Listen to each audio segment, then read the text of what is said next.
We are at Red Wilson Field today in YD, back on the road. Welcome into pregame Tomahawk Talk. I'm Ariel Tamir-Pinsky, joined by Adam Gotkin and Devon Jarvis. The Braves had their first victory yesterday in the home opener against the Chatham Anglers, 4-2.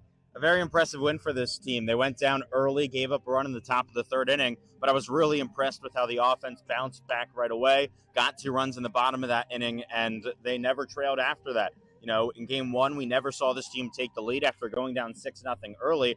And when they took the lead yesterday, they then never gave up any runs after that. We had Max Bayless come in, and then also Glenn Shorey come in. Both pitched shutout innings out of the pen, which is very impressive early in the season.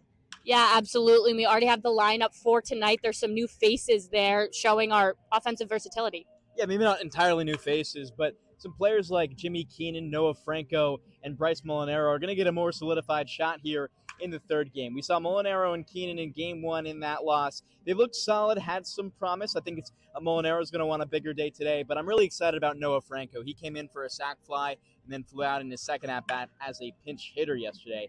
He was amazing at TCU as a freshman. He's going to add a lot to this Braves team and could be special. Yeah, and we've seen this lineup, and there's players already playing at different positions on the defensive side. Yeah, the defensive versatility is something that is definitely very impressive so far for this Bourne squad, especially you look at a guy like Braden Holcomb, 3 games and have played right field, first base, and now center field today. John LeGrand has that versatility in the outfield to move from center to left. And then in the infield, I mean, they're just switching like crazy. Bryce Molinaro, he played third base in his first game. Now he's playing at second. Riker Wade, he played at second. Now he's playing at short. So we can see these guys play everywhere. A lot of rotation, which is what you want to see in this league. And overall, just good signs early on. Yeah, should be a good game 3 against YD, so don't go anywhere. More pregame coverage coming up in first pitch in just a few. Ariel Tamir-Pinsky here with our Braves beat reporter, Lyle Alenstein. Lyle, we got Joe Colucci on the mound for us tonight. First time. What can we expect from him? Yeah, making his Braves debut, coming off a season at Virginia where he appeared 15 games, 9 ERA, 0-3. Obviously not a record you want to see, but he's got an opportunity to really make a name for himself here on Cape Cod. Yeah, and this is our first time playing YD on the road at home. What are we going to see from this team? Yeah, similar kind of hitting from both sides through 2 games, kind of methodical, spread out through the order, not a whole lot of guys kind of separating themselves. But both teams 1-1, good opportunity for each team to kind of bring home their second game win today. Yeah, more pregame coverage coming up next. Ariel Tamir-Pinsky here with Cade Lewis from Wake Forest.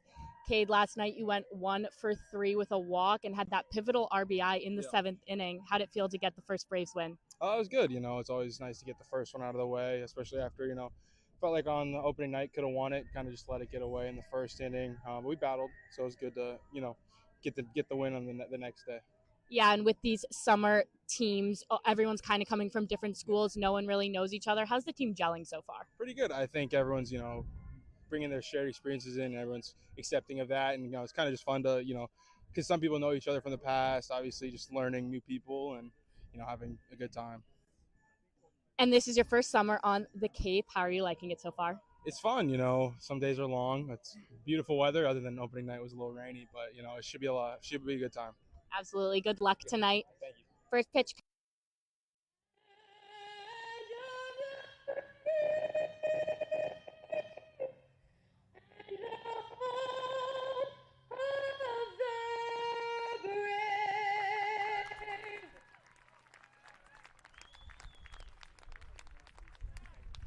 It is a picture-perfect day for baseball here on Cape Cod. Temperature in the high 60s, a slight breeze, and not a single cloud in the sky.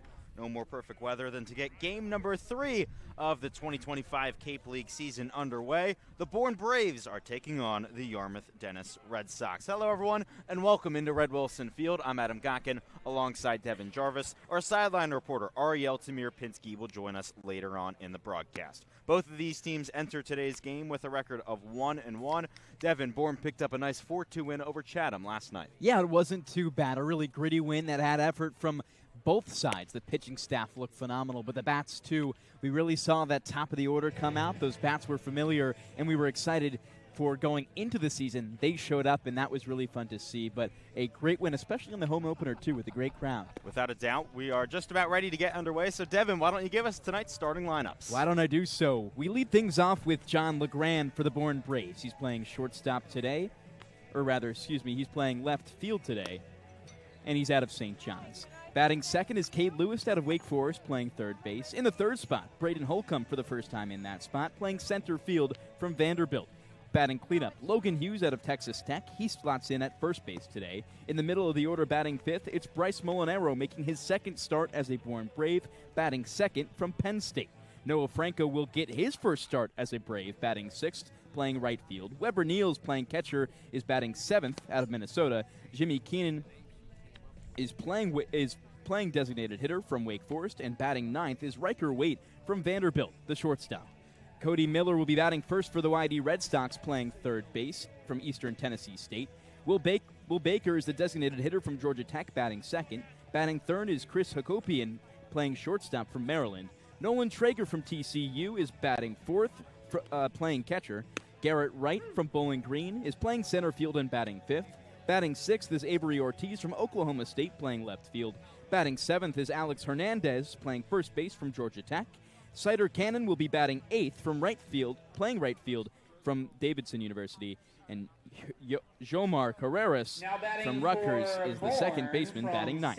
Thank you so much, Devon. On the mound for the Red Sox, it is Jacob Tabor, the left-hander out of Toledo. He stands at 6'4", 205 pounds, throws a sinker as well as a slider, fastball, and changeup. The left-hander standing high on the mound. The left-handed hitter John LeGrand steps into the box. Bourne's left fielder 4 for 9 on the young season. Tabor comes set at the belt. The first pitch of the game on its way. And it's in for a strike. Sinker outside part of the plate. We start things off with a count of 0-1. Tabor just finished up his sophomore year at Toledo. Had a great season. First team All-MAC, a 3.84 ERA. The 0-1. Just low. Went with the slider that time. And the count 1-1 strike. Tabor spent last summer in the Alaska League with the Peninsula Oilers at a 5.64 ERA. The left-hander comes set at the belt. The high kick in the 1-1. Inside on a slider. 2-1. Tabor started 5 games last summer, gave up 25 hits in 22 innings, just 11 strikeouts. Never really a strikeout guy. The 2-1. In for a strike, sinker outside and low, 2-2. John LeGrand digs back into the left-handed batter's box, the first batter of the game here in the top of the first. He looks back to the home plate umpire who's giving some instructions. LeGrand steps back out of the box and now digs back in. He waves his bat back and forth, choking up with the count 2-2. Tabor set. Here's the pitch. Low on another slider. 3-2. Nice job by LeGrand to work into the count to get this game going. Staying disciplined. The Braves yesterday probably swung a little bit too early in at-bats. We've seen a different approach so far in this first one. 3 balls, 2 strikes, no outs in the top of the first. Tabor set. Here it is. It's bounced first base side. Foul. And we will go again. The umpires today, Ryan Demare calling balls and strikes, Jeffrey Merzel rotating between first and second, and Mike Rabideau rotating between third and second. Still 3-2, LeGrand in the left-handed batter's box. The lefty Tabor looks in. He gets a sign, kicks and deals. Got him looking. Went with the sinker outside part of the plate, and LeGrand sees a backwards K to get the game going. That's exactly how Tabor wanted to start his Cape League career. An amazing start, and Grant didn't really think it was going to get in there, but he'd been disciplined for that entire time. All 3 strikes he saw, other than that foul ball, were looking. Tabor, again, not usually a strikeout guy, but starts his day with a K. First pitch to Cade Lewis, a bouncer back up the middle. The second baseman, Carreras, can't get it. It's into center field, and it's a first pitch single for Cade Lewis. An amazing start. Cade Lewis is just an exciting player. you know, these guys from Wake have a great relationship with Bourne, and he seems like that next guy to slot into this team, him and Jimmy Keenan in the starting lineup today. But it's going to be a fun summer with Cade Lewis. Lewis already has an extra base hit and an RBI on the season. He's now 3 for 8. Braden Holcomb steps up to the plate, the only returner with Bourne right now. He's 2 for 9 on the season. Still searching for that first RBI. He has struck out 3 times, but was absolutely destroying balls during batting practice. Holcomb, the big right-hander, steps in the box. The lefty Tabor comes set at the belt. Looks over to first. The first pitch misses low on a slider, and the count 1-0. Holcomb, a guy who talked about still settling in to the wood bats in this pace of play. A little bit different from his time at Vandy, but once he gets going, he can be very dangerous. Batted .340 last year for the Braves. Tabor at the belt, looks over to first. Back home, here's the 1-0. It's bounced towards the third base side. The shortstop Hakopian racing in. It's cut off by the third baseman Miller. He goes to second and gets the out there. Carreras, the second baseman, was covering. So it's a 5-4 putout for out number 2. Holcomb reaches first on a fielder's choice, and Logan Hughes, the first baseman and cleanup hitter, will step into the left-handed box.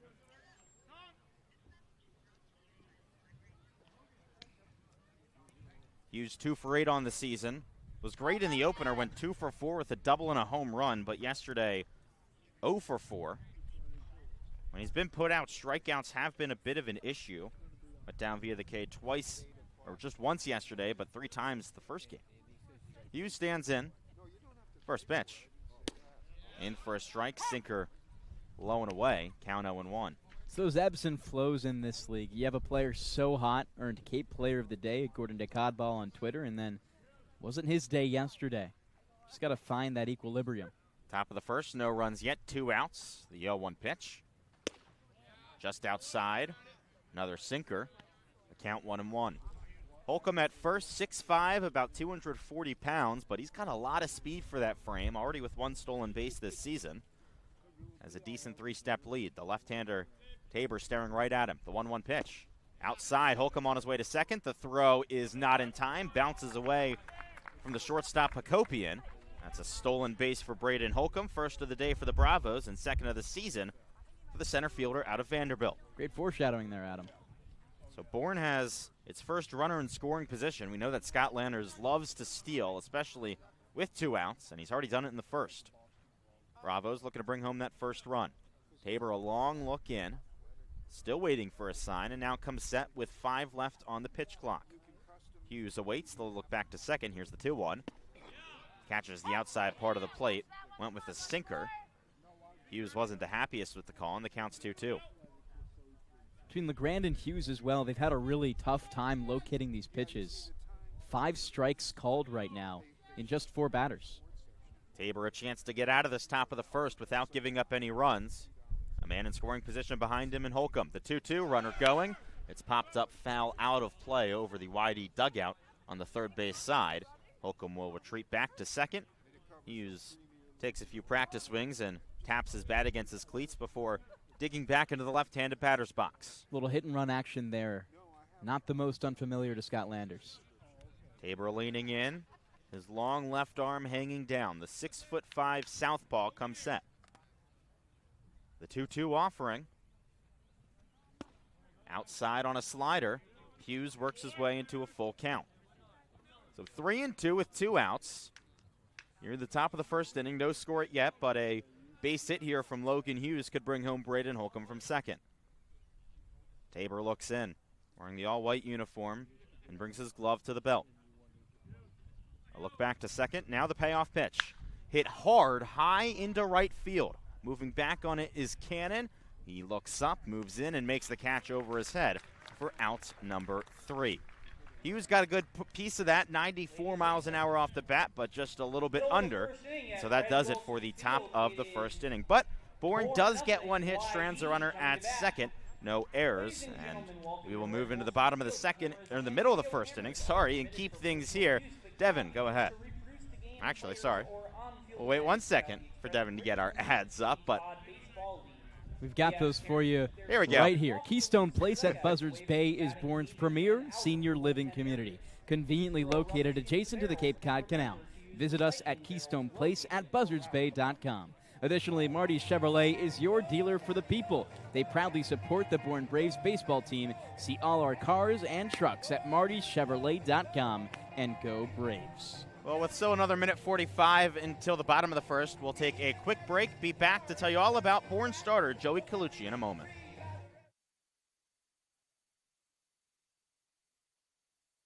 At the Mass State Lottery, we know there's no bigger win than the $1 billion we provide each year to support all 351 cities and towns in Massachusetts. Now that's how we all win. The Mass State Lottery. Welcome to the state of winning.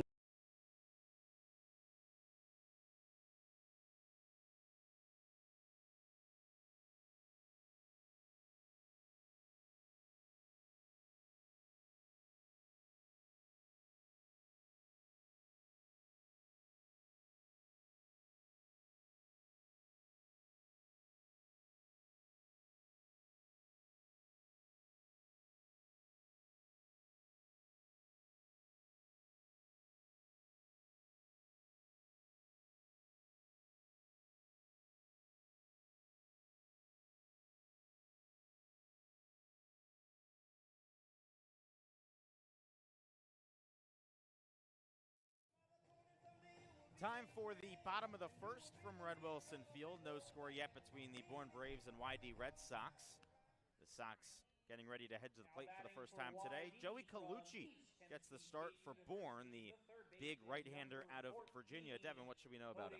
Well, he's a very special player. We've seen him a lot in the bullpen so far, and what he can bring, well, last year at Virginia, not his best stuff. A 9.7 ERA, started one game in 15 appearances. He's looking to have a really solid Cape season to influence a better one coming up at Virginia next year.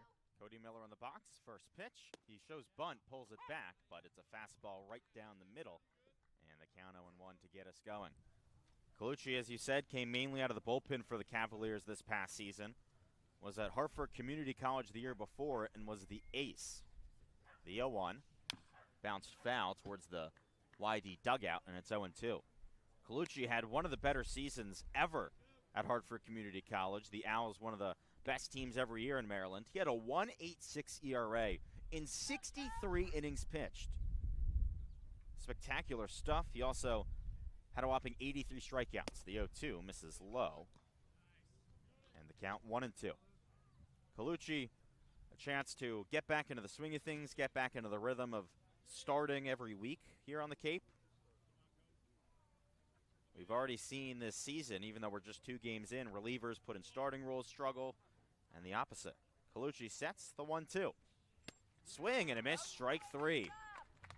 Miller got way out in front of an off-speed, swung almost half a second early.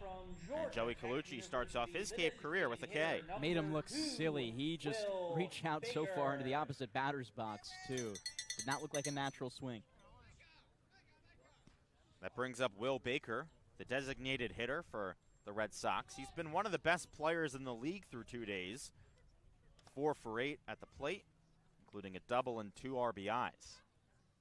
The left-hander stands in. Colucci comes set at the numbers. The first pitch misses low on a fastball, 1-0. Little Soto shuffle, I see, after that. A little bit. A leg kick back and forth from Baker, the lefty who stands back in the box and swings his bat forward. Now places it on the left shoulder. Colucci sets the 1-0.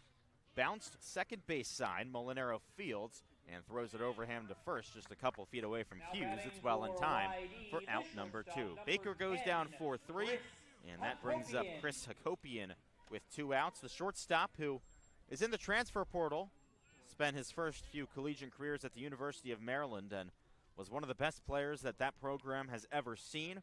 He's thought of as one of the best players in the entire portal right now. Went 1 for 1 in that Brewster game on Saturday. Earned him a starting spot both today and yesterday.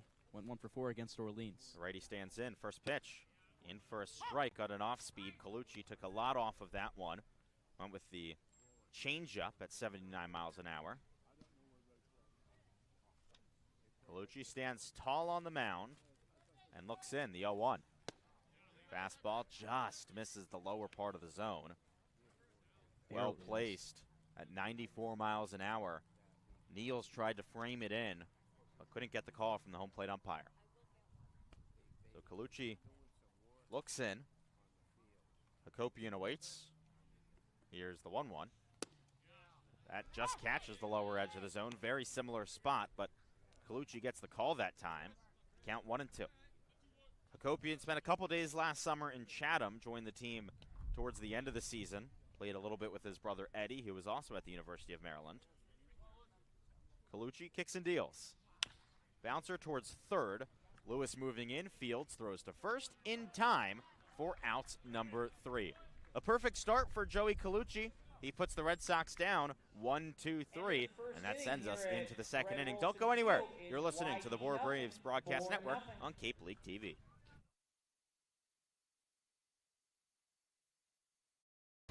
Cape Cod 5 is proud to be the official banking partner of the Cape Cod Baseball League. Cape Cod 5 offers a broad range of financial products and services tailored for every stage in your financial journey. Reach out to us. We're here to help.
Welcome back into Red Wilson Field. Adam Gotkin, Devon, Jarvis with you. No score through 1 inning. The Bourne Bats ready to head back to the plate. Bryce Molinaro is set to lead things off for the Bravos. The number 5 hitter up to the plate for the first time today. Did not play yesterday. Struggled a bit back on opening day. Went 1 for 5 with 2 strikeouts. Looking to avenge himself here. Jacob Tabor back onto the mound after giving up 1 hit and stranding a runner on second in the top of the first.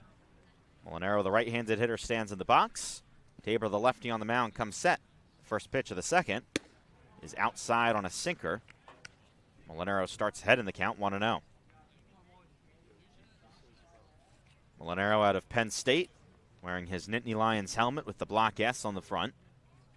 Watches the 1-0. In for a strike, fastball right at the knees, 1-1. Struggled early in that game against Harwich, 2 strikeouts, then put the ball in play 3 more times. Finished over 5, but I think just some swings on it is what you'd like to see. Hopefully that progression shows today. 1-1. Bounce towards the right side, fielded well by Hernandez. He takes it himself to the bag, steps on first for out number 1. Number 4 retires number 4, and that brings up Noah Franco, the right fielder out of TCU. Made his debut for Bourne yesterday in a pinch hitting situation with the bases loaded. Ended up sending a fly ball into center field that brought home a run on a sacrifice fly. The lefty stands in. First pitch from Tabor. Misses low, 1-0. Franco in his true freshman season with the Horned Frogs. First team all Big 12. He is a two-way, will be the starting pitcher on Thursday at home against Hyannis. Tabor deals, and that is fouled off the bat of Franco and sent to the backstop.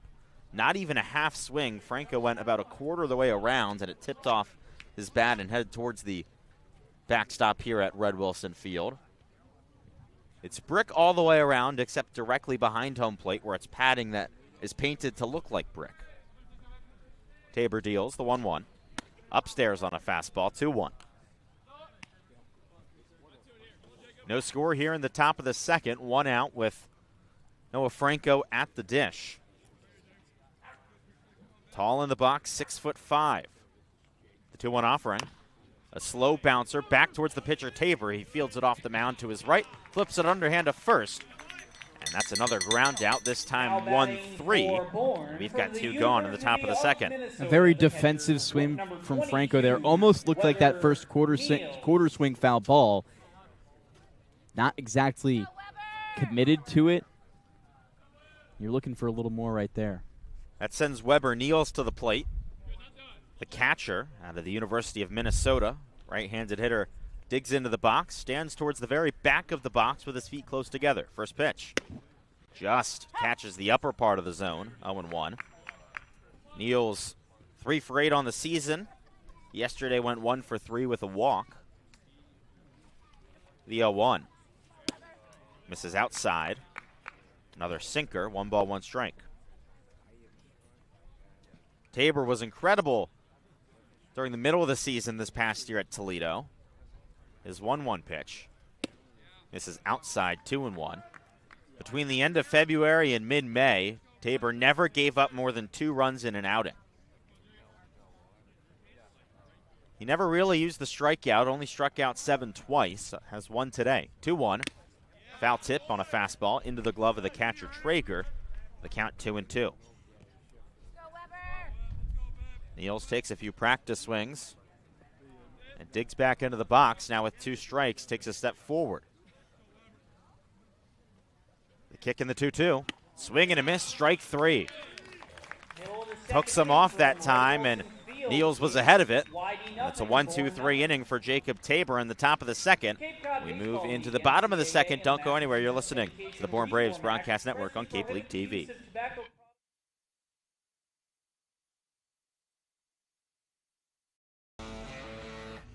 Get ready for big results with our small machines. With more power, performance, comfort, and savings. They are ready for every job. And we're ready with plenty of inventory, the best support in the business, same-day parts availability, and locations across the Northeast. So you can always be ready to work. Milton Cat, always ready.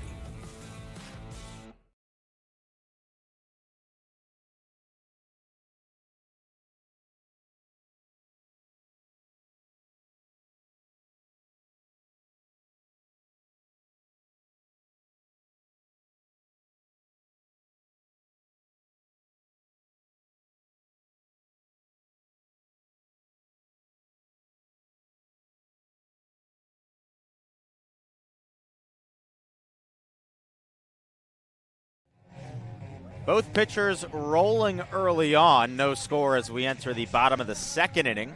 Bourne Braves back on the road for the second time this season here at Red Wilson Field, taking on the YD Red Sox. Bourne dropped its season opener on the road against Harwich, but won its home opener last night against Chatham. YD similarly lost its season opener on the road, but that was against Brewster, and then won last night against Orleans at home. Joey Colucci back out on the mound, put the Red Sox down 1-2-3 in the bottom of the first with a strikeout swinging, a ground out to second, and a ground out to third. Nolan Traeger, the catcher out of TCU, walks into the left-handed batter's box. The righty Colucci steps onto the mound. Traeger sporting the number 7. Taps his bat against the plate, swings his back forward, and now stands ready. Colucci looks in. First pitch is hit hard towards the second base side. Diving is Molinaro. He can't get it. It's into center field. That's a base hit. Now batting for Nolan Traeger with a leadoff single. That's the first hit of the day for YD. And it will send Garrett Wright, the center fielder, to the plate. Really solid start there. You get a batter on. Now, how does this change Colucci? Going to work from the stretch now. First time he'll have to do that today. Traeger at first, the first base runner. Garrett Wright, the right-handed hitter, stands in the box. Colucci kicks and deals. Misses low and outside. 1-0. Wright just finished up his sophomore season at Bowling Green. His brother Trey, a catcher at Toledo, so he knows Jacob Tabor pretty well, the pitcher today for YD. Colucci's 1-0. Off speed, in for a strike at the knees. 1-1. Garrett Wright had a exceptional season this past year for Bowling Green. Started all but one game and hit .406. Also led the team with 4 triples. The 1-1. Popped up first base side. Hughes moving back. He stands right behind his own bag and makes the catch for outs number 1. Now batting for YD from The Red Sox haven't hit a ball in the air into the outfield yet today. 2 ground outs, a rolling base hit, and a pop-up that stayed in the infield, as well as a strikeout that brings up the number 6 hitter, Avery Ortiz, the left fielder. Righty out of Oklahoma State. He stands in the box, 2 for 6 this season with a double. Colucci's first pitch in the dirt. Nice block by Niels. Traeger retreats back to first base. Little dancing for Traeger. Saw a bit in the right at-bat just before this, but he stayed pretty well put on first base. Ortiz's double was initially called a home run, but was then called back. That came on opening day against Brewster. Colucci, glove at the Bourne logo. 1-0. Another off speed, this time in for a strike. 1-1. Working really well with those so far. Red Sox players, no answer. Ortiz hit just .258 in his freshman season with Oklahoma State. Native of Tulsa. Looking to catch fire here on the Cape. 1-1. Misses inside. 2-1.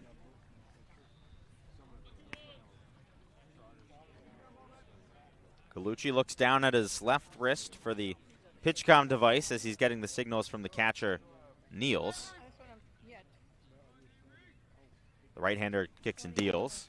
In for a strike on a fastball up and inside. That's at 94 miles an hour. The count 2-2.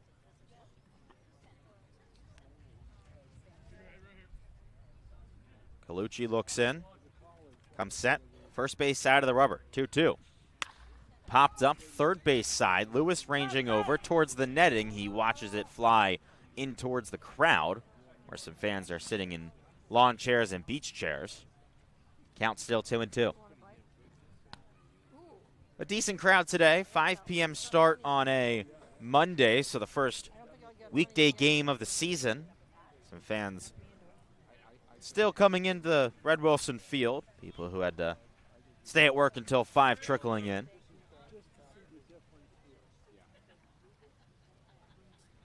Colucci set. The 2-2. Hit in the air softly. That stays in the infield. Molinaro makes the catch as he runs into the grass.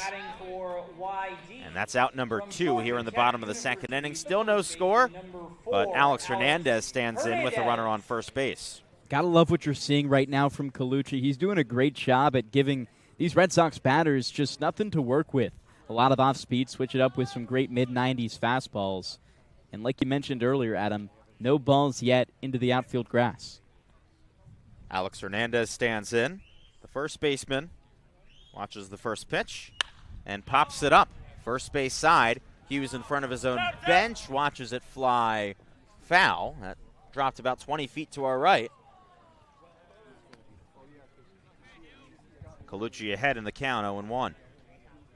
Hernandez has been incredibly patient this season. Already 3 walks in just 2 games. The right-hander with a wide stance, leans back, has his bat on his right shoulder. Colucci, the kick in the 0-1. Just low and outside. Went with a change-up, 1-1. Traeger at first with a short lead. Standing there after the leadoff single. 2 outs now, the 1-1. Hit hard back up the middle. That's through for a base hit.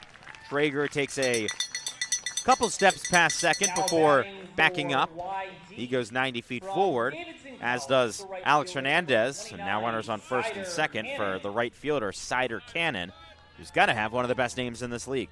Yeah, it's up there. I feel like you're searching through and finding a lot of these great names. I think one later in the YD lineup, too, is up for contention. I'd assume that's Jomar Carreras. Not too bad. He is the only other player up left. Currently standing on deck, the number 8 hitter Cannon in the box. 0 for 4 this season. His first hit could bring home a run. First pitch.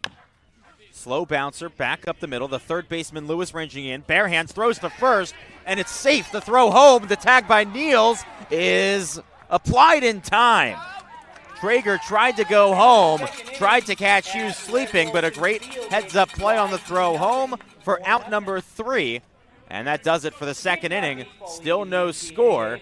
We're into the third. Don't go anywhere. You're listening to the Bourne Braves Broadcast Network on Cape League TV.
Quickly into the third inning from Red Wilson Field. Adam Gotkin, Devon, Jarvis with you. No score between the Bourne Braves and the YD Red Sox. Jimmy Keenan, the number 8 hitter and designated hitter today for the Bourne Braves, walks his way into the right-handed hitting batter's box. Jacob Tabor, the lefty, stands back on the mound. Put Bourne down 1-2-3 in the last inning.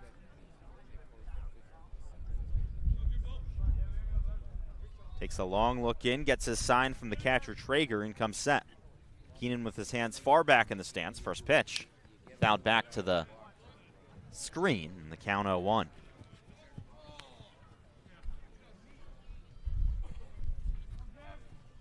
Keenan 2 for 4 this season.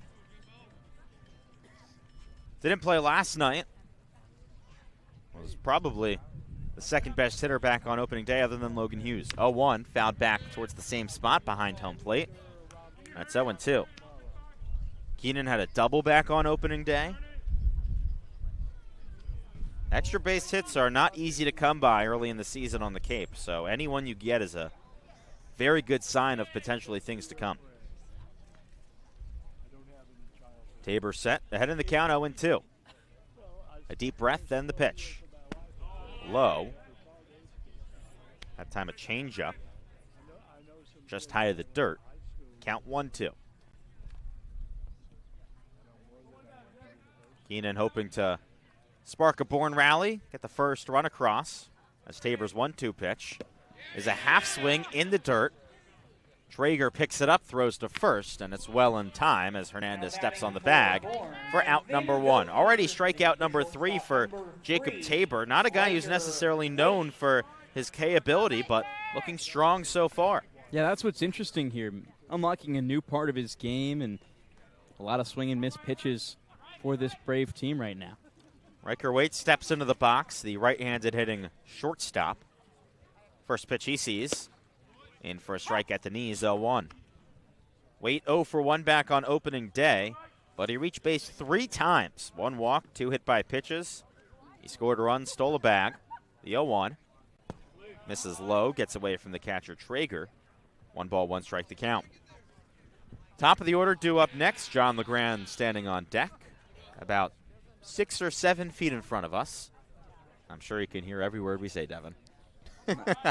Takes a look over and a quick laugh. Nice and intimate to the players today. The 1-1, fouled back. Similar spot right behind home plate. A race towards the ball between the two Bat Boys, and it's won by the Red Sox. First race we've had today, we've seen kind of a little bit of hesitancy from either side if they see the other one going for it first. Tabor looks in. The lanky lefty set at the belt. The 1-2.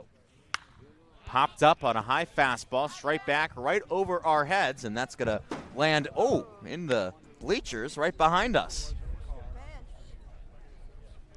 Assistant General Manager Keith looking a little embarrassed, like he should have had that. 1 ball, 2 strikes, 1 out here in the top of the third. No score yet. Tabor kicks and deals. It's hit hard towards the third base line. Just foul. Miller fielded it in foul territory. Adam, we've got a great view on foul balls down the third base and left field line. First base and right field might be a little bit tough. Yeah, I don't know. That third base side we can see perfectly. Any check swings too, that's our angle. Tabor set. The 1-2. Popped up again, foul, out of play. Waite keeps battling. This is something that he is known to do so well. Such a tough out.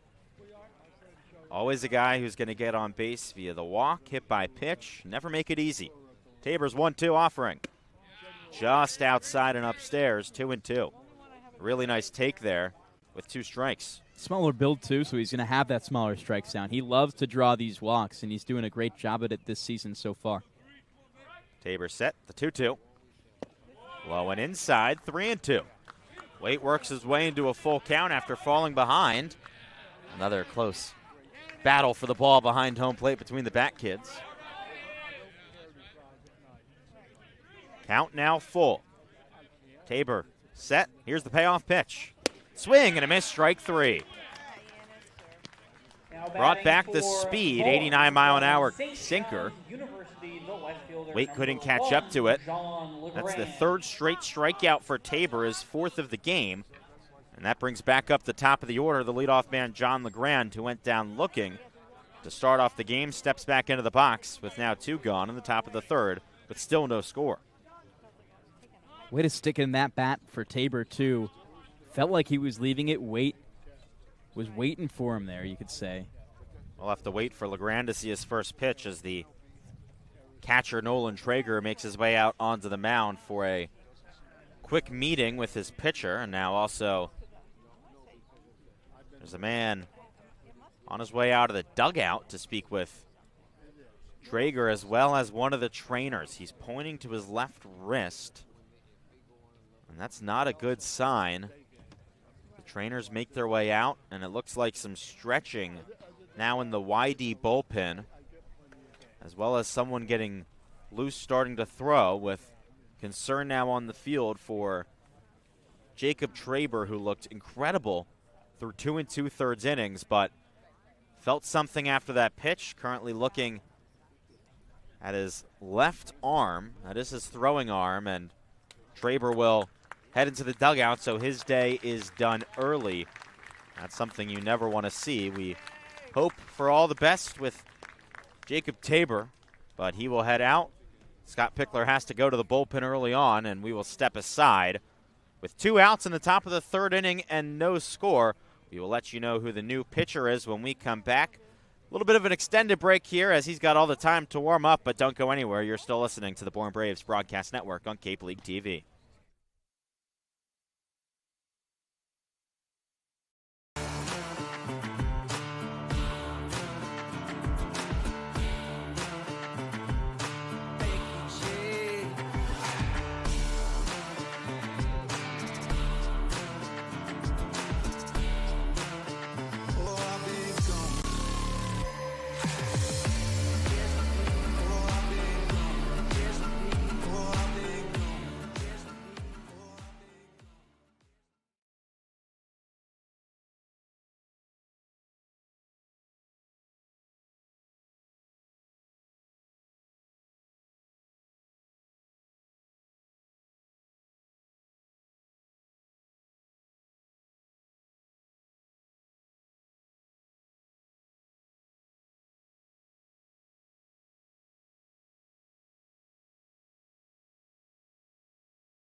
So still in the top of the third inning. And the new pitcher into the game, Michael Catalano, a right-hander out of Oklahoma, currently wearing the number 17. We had Hunter Watkins down, but it is Catalano. Stands at 6 feet tall, 205 pounds, a native of Louisiana. Just finished up his freshman season with the Sooners. A young guy, just 19 years old, and really picked things up towards the end of the season. Didn't give up a single run in his final 4 appearances. Pitched in some big moments, including in the Super Regional. Still has a lot of room to develop, so we'll see what he does here in his first Cape League outing. Unlimited time to warm up with the injury to Jacob Tabor, who ends his day after 2 2/3. Gave up 1 hit, no runs, walked no one, and struck out 4. He looked really good. Went through the order 1 full time and then pointed down at his left wrist as John LeGrand was stepping into the batter's box. So LeGrand now sees a new pitcher as we're back at the top of the order with 2 gone in the top of the third. Watkins, or sorry, it's not Watkins, it's Hunter Catalano, the correct number 17, is ready to get going. This will be a righty-lefty matchup with the new pitcher on the right side. He looks in, facing straight at the catcher Traeger. Into the wind, here's the first pitch. LeGrand hits it hard to the right side. That's through for a base hit. A roller through the infield dirt puts John LeGrand on base. That's the second hit of the day for the Bravos. And it brings up Cade Lewis, who had the first hit back in the first inning. Always tough to see a guy like Tabor go out, but a big position for Catalano here. It'll be his first time on the Cape, just coming off his freshman season like you mentioned. So he's going to have to reach in for those strong finishes he had at Oklahoma. Bring it in right now. Cade Lewis, the lefty, stands in the box. First pitch, runner going. It misses the zone. Throw to second, not in time. LeGrand steals a bag. That's his second stolen base this season. Second of the game for the Bravos. Really hot speed out of LeGrand. He was safe by a mile.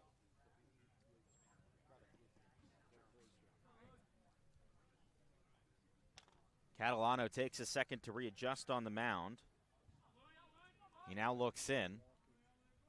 LeGrand at second with a big lead. Being held on the bag by the shortstop Hakopian. Catalano looks back, the 0-1. Just misses the zone. Fastball low at 91 miles an hour.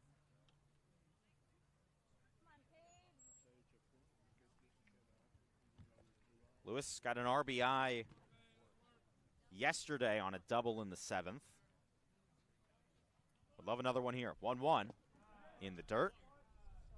LeGrand trots back to second. Count 2-1.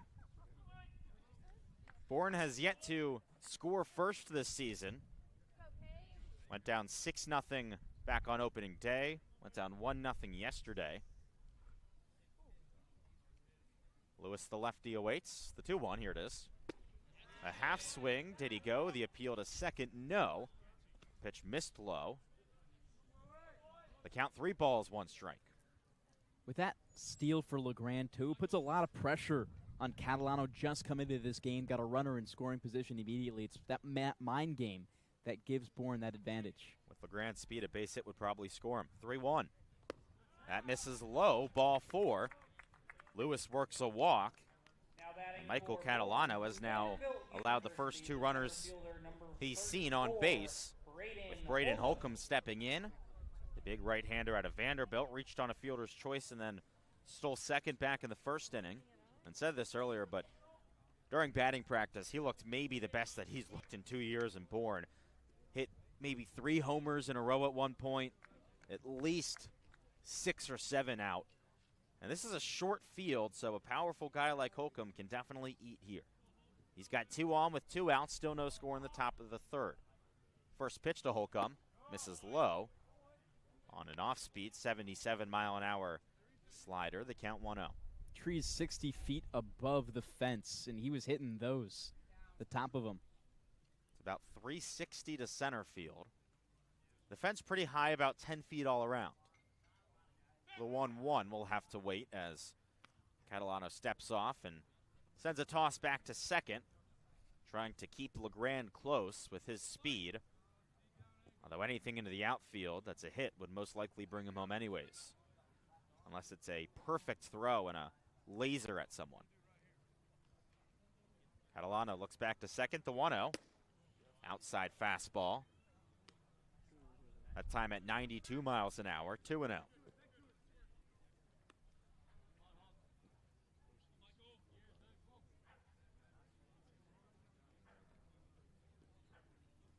Holcomb whips his bat forward and now places it behind his right ear. 2-0, upstairs fastball, 3-0.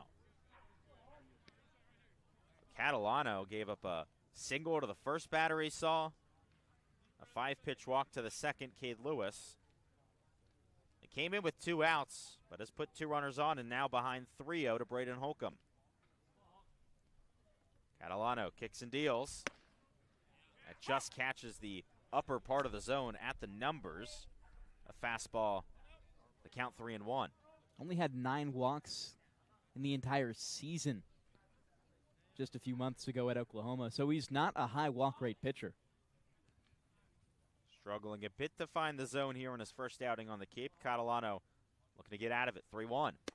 In for a strike, finds the zone again on a fastball, 3-2. The count now full. 3 balls, 2 strikes, 2 outs in the top of the 3rd inning. Bourne with runners on first and second. They'll be running on the pitch. LeGrand, the lead runner. Cade Lewis 90 feet behind him at first. Holcomb stands in. Wider stance with the count full. The payoff pitch on its way. And it's popped up in the air towards shallow center field. The second baseman, Carreras, calls for it and makes the catch on the edge of the infield dirt for out number 3. So that does it for the top of the 3rd inning. A very long top of the 3rd inning after the injury to the pitcher and a small 2-out rally for Bourne, but they end stranding 2 runners on 1 hit, no errors, and we're into the bottom of the 3rd inning with still no score. Don't go anywhere. You're listening to the Bourne Braves Broadcast Network on Cape League TV. Been a ton of training when it comes to bat speed, or products for players to be able to train bat speed.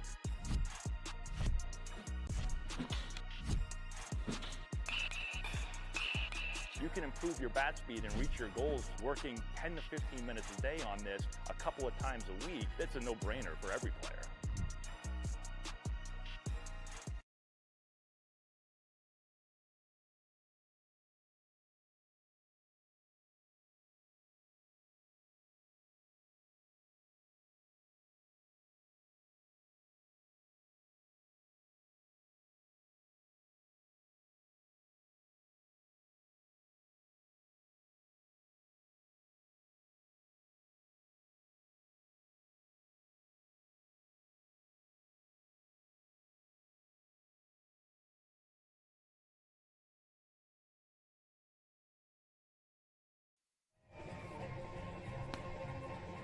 Time for the bottom of the 3rd inning. No score yet between Bourne and YD. We're here at Red Wilson Field. Field side, right near the first base on deck circle. Adam Gotkin and Devon Jarvis with you. The number 9 hitter, Jomar Carreras, trots his way into the left-handed batter's box. 0 for 3 on the season with a walk. Joey Colucci stands back on the mound. But the Red Sox down 1-2-3 in the first. Got into a little bit more trouble in the second. Got the 3rd out of the inning at home as Nolan Traeger tried to catch Bourne's defense sleeping, but he was tagged out. Carrera stands in, first pitch. He shows bunt, and it's fouled. Back towards the 3rd base dugout that is occupied by the home squad.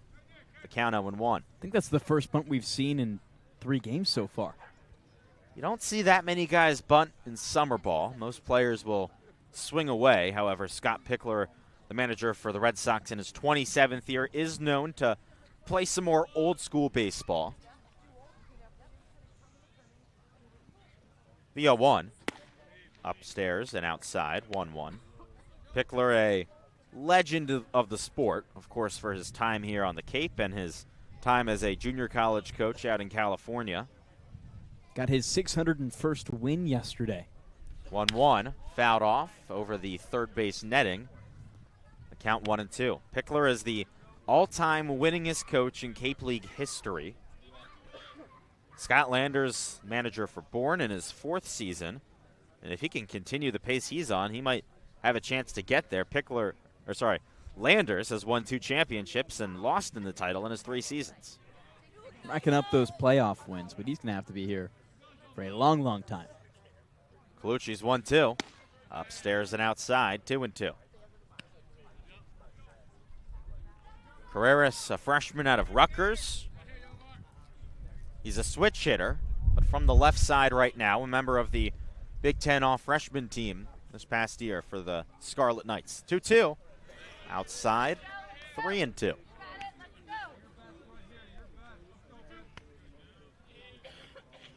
Carreras, a native of North Brunswick, New Jersey, so decided to stay home for college. Colucci's payoff pitch. Hit hard towards third, right into the glove of Lewis. He throws to first. It's a little bit to the left of Hughes, but he's able to adjust and make the catch for out number 1. That brings back up the top of the order. Cody Miller, the third baseman, walks his way back into the box. Struck out swinging in his first at-bat of the game. 1 for 8 on this young season with 4 strikeouts, but that one hit was for extra bases. We'll see what he can do here with 1 gone in the bottom of the 3rd and still no score. Miller out of Eastern Tennessee State. Stands in the box, really bends his knees in the stance. First pitch, just low, 1-0. Miller, a part of the All-Southern Conference second team this past season, hit .331 with 18 homers and 27 stolen bases. A true 5-tool player, 1-0. A high bouncer towards short, Waite moving in, Fields fires sidearm to first, and it's in time to beat out the speedy Miller for out number 2. A 5-3 ground out starts the inning, a 4-3 ground out gets the second out, and that brings up the designated hitter, Will Baker. Going to be interesting to see how Riker Waite fits in at shortstop. Justin LeBron not in the lineup today. We know he's going to USA ball. Possibly he's already on his way there, but I bet it won't be the last time we see Waite at shortstop. He's a solid defender. Played at second in the season opener. Defensive versatility, a big strength for Bourne. Baker's first pitch misses inside, far inside. He had to jump out of the way so he wasn't hit. Count 1-0. Baker rounded out to second his first time up, but 4 for 9 on the season still. He's been YD's most consistent hitter. Colucci comes set. Here's the 1-0. Fastball in for a strike at 93 miles an hour. 1-1. The Red Sox had a ton of star power last season. Drew Burris, the reigning National Freshman of the Year, came here alongside Vahiva Aloy, a Golden Spikes finalist this season. 1-1. Is popped up foul down the third base line, 1-2. As well as Ethan Petrie out of South Carolina, who won the home run derby and was one of the best hitters in the league all season. They also had Easton Carmichael, an All-American catcher out of Oklahoma. This season, the Red Sox, not necessarily with as much star power, but they still have a lot of really solid players. 1-2, a chopper towards the shortstop Waite. He fields and throws cross-body to first, and it bounces into the glove of Hughes a second too late. Baker was speeding down the first base line and beat it out for an infield single. Impressive in the first place for Waite to even get to it, but he just couldn't get enough on the throw. He was trying to do his best Derek Jeter impression, just didn't have enough push to get it over there to first base in time. Great hit. Way to get the ball rolling for YD, and now you got this heart of the order. See how Hakopian can capitalize on this. We've seen those two-out rallies a lot so far as well for both sides. Red Sox shortstop Hakopian at the plate. First pitch, in for a strike. Fastball at the knees, 0-1. Baker at first, 2 outs, no score still here in the bottom of the 3rd inning. Hakopian in the transfer portal out of the University of Maryland. He's expected to land somewhere big. 0-1, in for a strike on a fastball.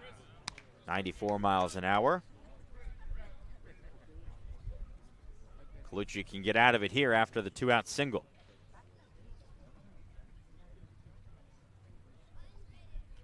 The right-hander taking his time on the mound. Pitch clock down to 5. He's got to hurry up. Colucci comes set with the clock at 2. He deals. Misses low and outside. 1-2. Colucci's been working a lot in the bullpen. More than any other Brave pitcher so far. It's that kind of work ethic you'd like to see, and it's paying off so far today. His 40th pitch of the outing is chopped foul softly down the third base line. It rolls towards the Red Sox dugout. The count's still 1-2 for Hakopian. Will Baker on first. He hasn't scored a run yet this season. Colucci sets. Not paying much attention to the runner at first, and now he does. Bit of a broadcaster's jinx, the pickoff attempt, but Baker back in with a head-first dive. It's the second time now, Adam, you've wished something into existence. Maybe I just got to keep doing that. Well, we think ground out to second here. Okay. Colucci set at the belt. Pickoff attempt again. Back in safe again is Baker. So now does my guess count? No, it still counts. It's yes. Okay, I was wondering if it was the next pitch or just the next thing that Colucci does. So still we're thinking ground out to second here. Hakopian stands in. The 1-2. Hit towards second. Molinaro moving to his right. Fields throws to first in time. How about it? Come on. Oh, my goodness, we're going to have to do this all game long. That's out number 3. Does it for the third inning. Still no score. We're into the middle innings. Devon Jarvis will take over the play-by-play. Don't go anywhere. You're listening to the Bourne Braves Broadcast Network on Cape League TV. You can dream it. If you can cruise in it. If you can summer in it, fish from it, or take it for a day at the beach, we can protect it. The Baldwin Group, protecting the possible.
Here for the top of the fourth inning, Devon Jarvis alongside David Blaine, Adam Gotkin. For a second, I forgot who that was, the magician. Yes, right? Yeah. You can predict the future.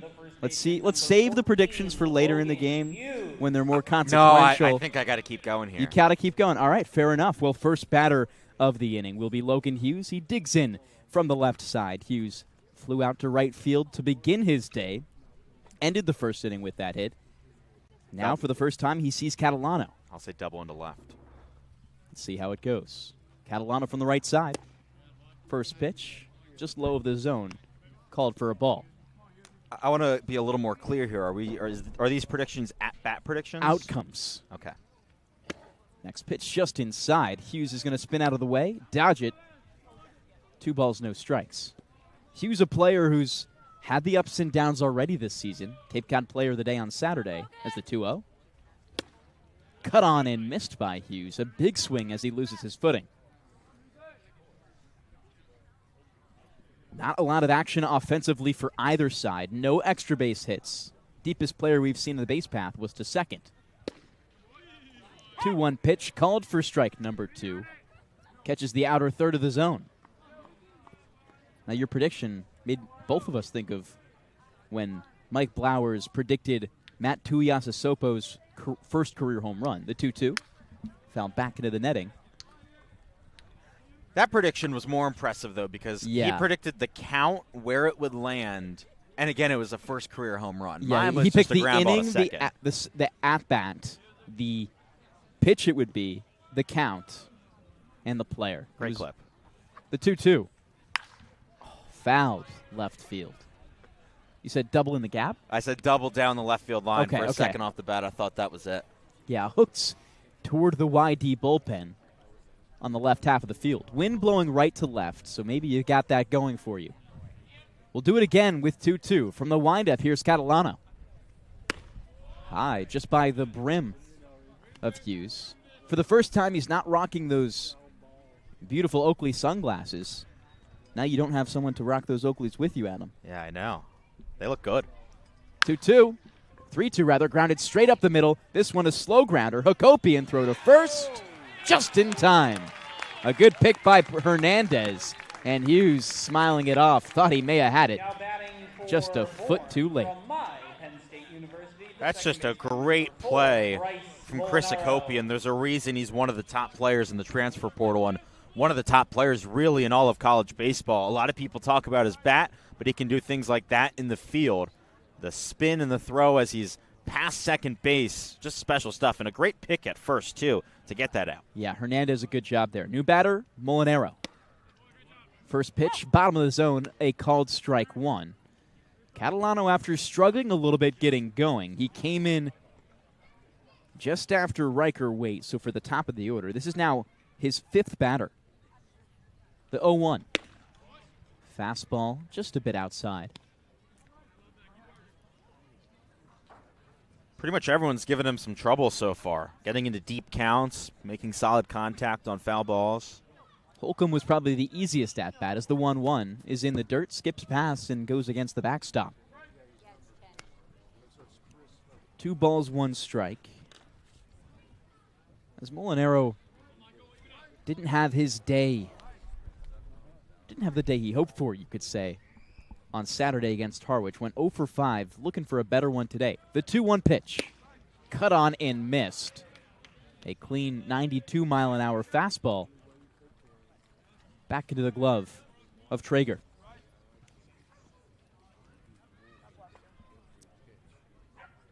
A righty-righty battle from the windup. Catalano fires. Off speed, way out in front of it was Molinaro. He'll head back to the dugout with a strikeout, the first of the day for Catalano. Really nice job there from Catalano, mixing up the fastball with the off-speed. Just got Molinaro off balance. He wasn't ready for the off-speed, was thinking fastball the whole time. Molinaro will still be in search for his first time on the bases in the Cape League. New batter Noah Franco, he's going to take an early swing at the first pitch. Just late to it, puts it toward left field foul. 2 outs on the board, no one on the base path here as we settle in the top of the 4th inning. Franco, a large stance, 6'5" from the lefty's batter's box. The righty deals. Cut on and missed. 91 miles per hour there. No balls, 2 strikes. It's Catalano's count. Replaces Tabor after 2 2/3. Here's the 0-2. Off speed, gets him looking. Franco didn't think anything about it, and we head to the bottom of the 4th inning, scoreless between YD and Bourne. We'll take a short break and be back.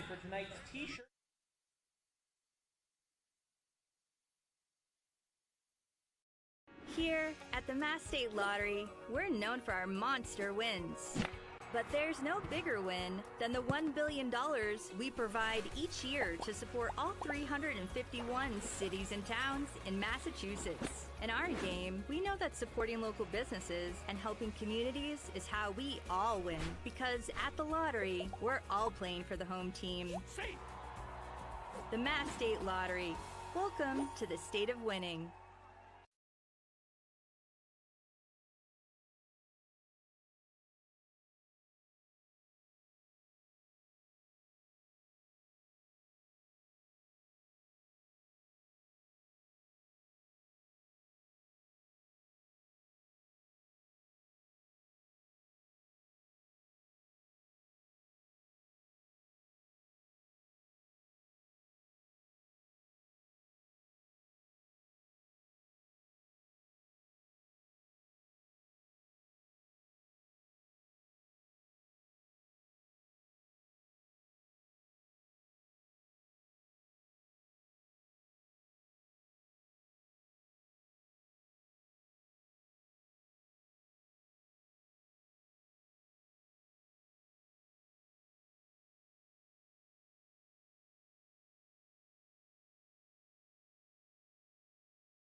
Back here, bottom of the fourth inning between the Braves and Red Sox. Devon Jarvis alongside Adam Gotkin. Ariel Tamir-Pinsky, the third member of our team, joining us in just a few innings.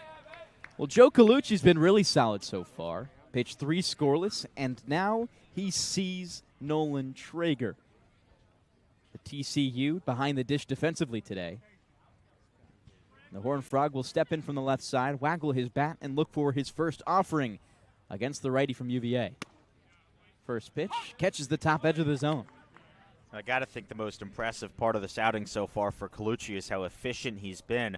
That pitch was just his 42nd, averaging about 13, 14 pitches per inning. That'll get you really deep into a game. The 0-1. Sky lifted high, shallow center field. Calling for it is Molinaro. Instead, Riker Waite takes it with his heels in the outfield grass, out number 1. Every pitcher we've seen in this game is doing a great job of really spinning the ball well, not allowing any hard contact. There's been a few times where it sounds like just based off the crack of the bat, the ball's going to go far, and then it ends up just middle of the infield. These hitters are really off balance and just getting under everything or over. New batter is right. He takes a first pitch strike across the center of the plate. Colucci yet to have a ball land in the outfield. All outs have been either strikeouts or infield groundouts or pop-outs. Here's the 0-1 from Colucci. He works from the stretch with no one on. And he'll tag right in the left arm. Takes his base at first. First hit pitch of the evening for either side. Yeah, that's the first time that Colucci's given up a free pass. We haven't mentioned it yet, but I was just going to say that his control has been impressive without any walks, but there's the first one, and now you just have to hope that Colucci can bounce back from it. As we all know so well that free passes can so often lead to runs. Interesting that he worked from the stretch there, too, with no one on, something he hadn't been doing as much of before. First pitch. Avery Ortiz going to watch this one by. Popped out to second base in his first time up in the second inning. He's got one runner on to work with here. 1 ball, no strikes, and 1 out. Runner goes. Pitch. Hit straight back into Ortiz's left foot. That one will be foul. The runner in right was called for a hit and run, it seems.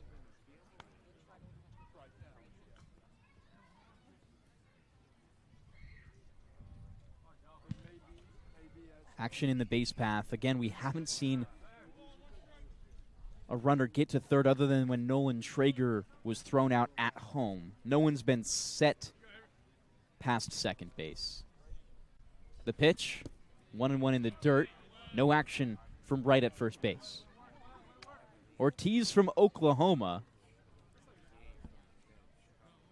Just yesterday against Orleans went 0 for 2 with a walk.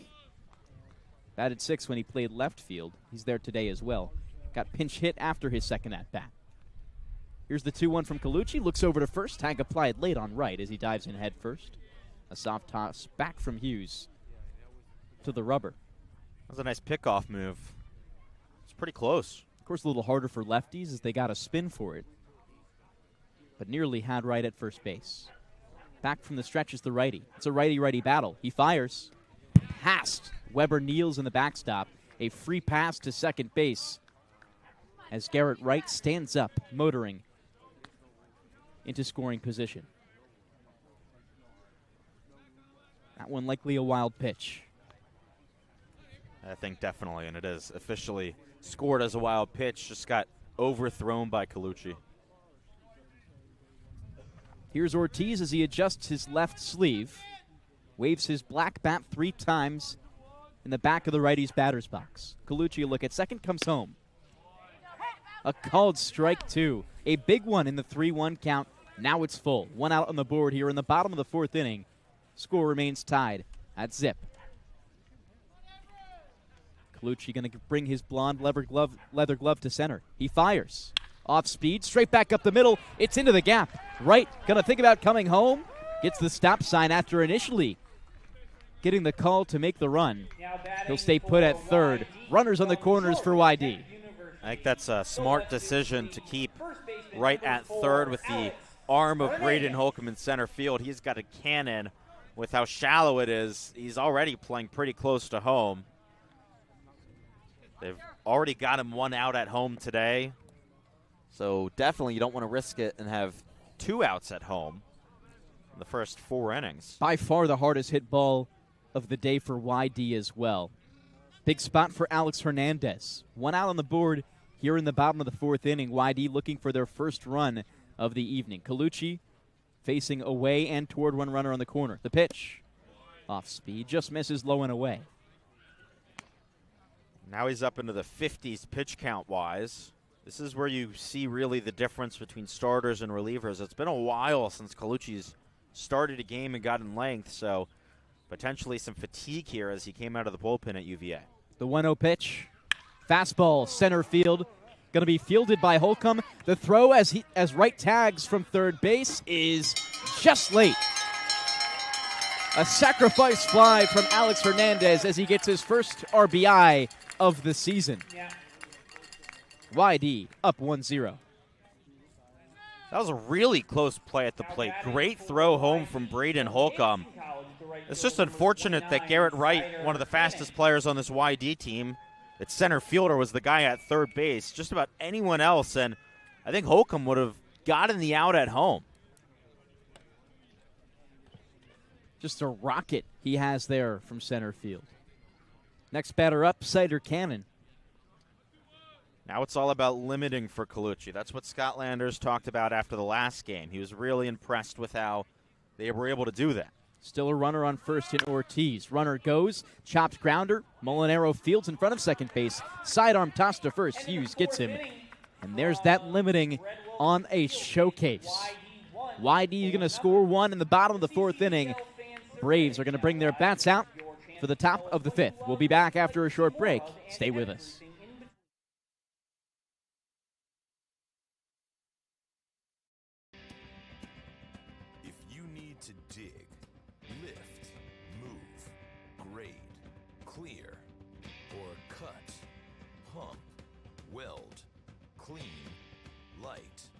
Just about anything else. Dial up the rental source for the newest and the most reliable equipment in New England. Staffed with equipment and construction experts. Milton Rents, your local source.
We return here for the top of the 5th inning. It's the Bourne bats up. They give up a run to YD in the bottom of the 4th. And here's Weber Niels to kick things off. Excuse me. The Minnesota Gopher, draft eligible come this summer, is looking to put on a good campaign here in his time at Bourne. The first pitch in the dirt. It'll be Niels' first time against Catalano. Catalano, after starting a little shaky, put his first 2 runners on, has put the next 4 away. Check swing from Niels as he fouls it back into the screen behind home plate. Fortunate that actually tipped off his bat. It was about a quarter of a swing. He never crossed the plane. And it was a high pitch. The 1-1 pitch from Catalano. This one out into right field. That one will drop. Could be extra bases. Never mind. Niels going to get a strong base hit. The 4th of his time in Bourne. and leaves space for Jimmy Keenan. I talked about during the pregame show with our sideline reporter and Ariel Tamir-Pinsky that I was so impressed with how Bourne bounced back yesterday after giving up a run early. Well, they give up a run in the last half inning, and you start off with a leadoff single. That's perfect. Trying to work their bats against Catalano. LeGrand was the first one Catalano saw and got a base hit there. First pitch to Keenan. Just missed the bottom of the zone. The 8th batter in Keenan out of Wake Forest slots in as the designated hitter today. In the opening day game, as there's a check to first for Niels, he's safe. In the opening day game, he was the catcher where Niels was the designated hitter. So it's the 3rd straight day of a different defensive catcher. The pitch, 1-0, catches the outer low part of the zone. It's really a great thing to have 3 catchers that you can rotate defensively, keep them all fresh. And then also, they're all 3 good hitters, which is very rare for college catchers. Usually, you get a guy who's really good defensively or really good on offense. Bourne has 3 really well-rounded, experienced college catchers right now. Keenan spent time in Orleans last summer, only 24 plate appearances in 9 games, so not an extensive time in the Cape. Batting average of 100 as he cuts on a low pitch, nearly some dirt. Counts 1-2. He's already got the same amount of hits this season that he had last year. Not too shabby. It took him just 1 game. Also a player from St. John's, which you got to imagine he had some influence from Ed Blankmeyer, the assistant bench coach for the Bourne Braves this season. A lot of St. John's, either players or previous players, I believe 4. The 1-2 from Catalano. Cut on and missed. Keenan back to the dugout swinging. Now batting for Bourne from Vanderbilt. It's a real nice fastball up and inside. Riker-Waite. Keenan just couldn't get there in time. Sped him up. That's 2 strikeouts, swinging in 2 at-bats for Keenan. So after the day off, struggling to find his swing again. And now the 3rd strikeout in 4 for Catalano. First pitch, bounce in the dirt. Niels going to stay put at first base. He's still there. Score tied, or excuse me, YD up 1-0 in the top of the 5th inning. As Riker-Waite, the second leadoff hitter, who's in the 9 slot, digs in from the left side. Another look over at first for Niels. Niels looking over the dugout for Scott Landers, maybe assigned to steal or not. First time we saw Waite up, it was from the right side. The switch hitter now is from the left. Here's the 1-0 pitch. High by his brim. Misses the zone for ball 2. Something very notable today. Scott Landers is in the dugout. Usually he's coaching 3rd, but it's Jeff Lemoncelli coaching 3rd, one of the new coaches this season. Legend out of Horseheads, New York, as ball gets by on a pickoff attempt to Weber Niels. Niels going to storm into second base. He puts on the brakes. And I believe on the 4th or 5th pickoff attempt by Catalano, he throws it errant, and now Niels is in scoring position. And now you got to take advantage of that. An error gets a man into scoring position with 1 out. This is the time to bring him home. Now here's a trip to the mound from YD. A quick pause. You know, in just the last inning, YD's run came from a guy who advanced to second on a wild pitch. That's everything. How can you bounce back from giving up a run, and then how can you take advantage of the other team's mistakes? Those are really the 2 keys when you go down early.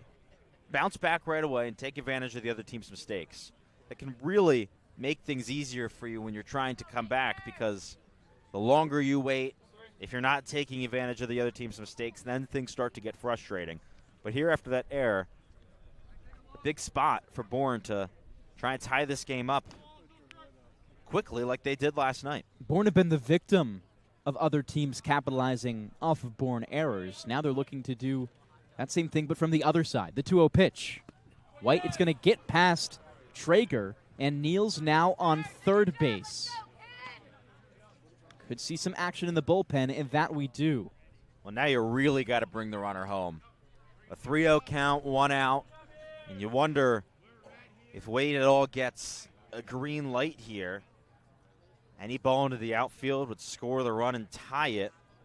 Or you have the top of the order due up, so you could get runners on the corners for John LeGrand, who's already got a hit today. The freshman pitcher out of South Carolina, has a called strike is in there to make the count 3-1.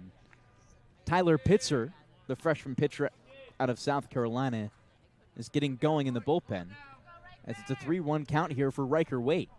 Catalano from the stretch, a righty-lefty battle. The pitch, low, and now runners on the corners. Now batting for Bourne from St. John's University, the left fielder, number You leave a 1, player John in LeGrand. John LeGrand, who has been one of the best in the Cape so far. Top 10 in OPS. Going to look to make his mark tonight with an RBI. You're just looking for him to make contact here. You could argue the two fastest players on the team at first and at the plate, so a double play would be extremely hard to turn. If you put the ball in play at all, it should be enough to bring home the run. Whitey scored in the bottom of the fourth. We're here in the top of the fifth. The 1 out, first pitch. Just above the zone, throw over to third for Niels, not in time. A snap throw from Traeger behind home plate. Cody Miller, the third baseman, wasn't really there to place the tag. You wonder if we see Scott Landers call out for a double steal, have Waite go from first to second to try and bait the throw and bring Niels home. Also, that could then bring 2 home on just 1 hit. Niels on third, Waite on first. LeGrand stands tall in the lefty's batter's box. Takes a half swing. He goes. It was a nice off-speed pitch that had LeGrand fooled. Now it's a 1-1 count. That pitch had really nice movement. Great job by Kay Lewis on deck, telling John LeGrand to get in the box and put his eyes up, because with 8 seconds left on the pitch clock, you have to be locked in with the pitcher. Lewis looked up, realized that the time was running down, and said, hey, look up, and call time. And now a meeting between Scott Landers and LeGrand as time is called. Whether it's words of confidence or a specific strategy he wants LeGrand to take, an experienced manager like Landers surely should have given LeGrand any words he needed to succeed here. Miller at third moved in after that, so maybe they're expecting a squeeze bunt. The 1-1. There's the bunt. He pulls it back. A called strike. I like the idea. Where's your prediction? Again. That was more of a contextual, educated guess than a prediction. True. 1 ball, 2 strikes with 1 out. A big pitch here for Catalano if he can put LeGrand away. Runners on 1 and 3 in the top of the 5th. Here's the pitch. Runner going from first. Throw over to second comes. Niels is going to double steal. Safe at second. No throw by the shortstop in Hakopian. And the Bourne Braves tie it up. You know, Devon, I'm a believer that you never throw to second in that situation. It's just never worth it to try and get that second out of the inning at second when it's so easy for a guy to come in and score from third. I just never understand that decision to try and get the out, especially with the guy as fast as Waite. The 2-2 pitch in the dirt. That's going to make it full. I agree with you, Adam. Also, for the years and years that double steal has been called, you'd think there'd be an analytical solution to whether you should make the throw or not. I think it's the side that you're on, Adam. Here's the payoff pitch. Fastball skied high toward third base, tailing foul. Left fielder Ortiz charges in, is going to slide and make the grab in foul territory. About halfway between the end of the infield and the foul pole and left, LeGrand going to go back into the dugout with a foul out. That was a nice adjustment from Ortiz. That ball got caught in the wind as it spent so much time in the air. Ortiz overran it a little bit, expecting the wind to blow it more, then slid and went back to make the catch. Impressive stuff from the left fielder. Well, would you rather have a catch that looks easy or one that's real stylish, right? Stylish. Exactly. 2 outs and a runner on second in Wait. From the stretch, it's Catalano. He goes against Lewis. First pitch, low in the dirt. Count 1-0. Braves tie it up. It's a 1-1 ball game right now. They've got 1 run on 3 hits, and the Red Sox 1 run on 5 hits. Lewis stands tall in the back of the lefty's batter's box, close to the plate. Rests his bat on his shoulder. A deep breath from Catalano as he fires. Wait gonna fake steal. Runner doesn't go. Throw back to second. Errant. Past Hakopian. Didn't make the grab, and Wait motors his way to third. I love it. That's how you put pressure on another team.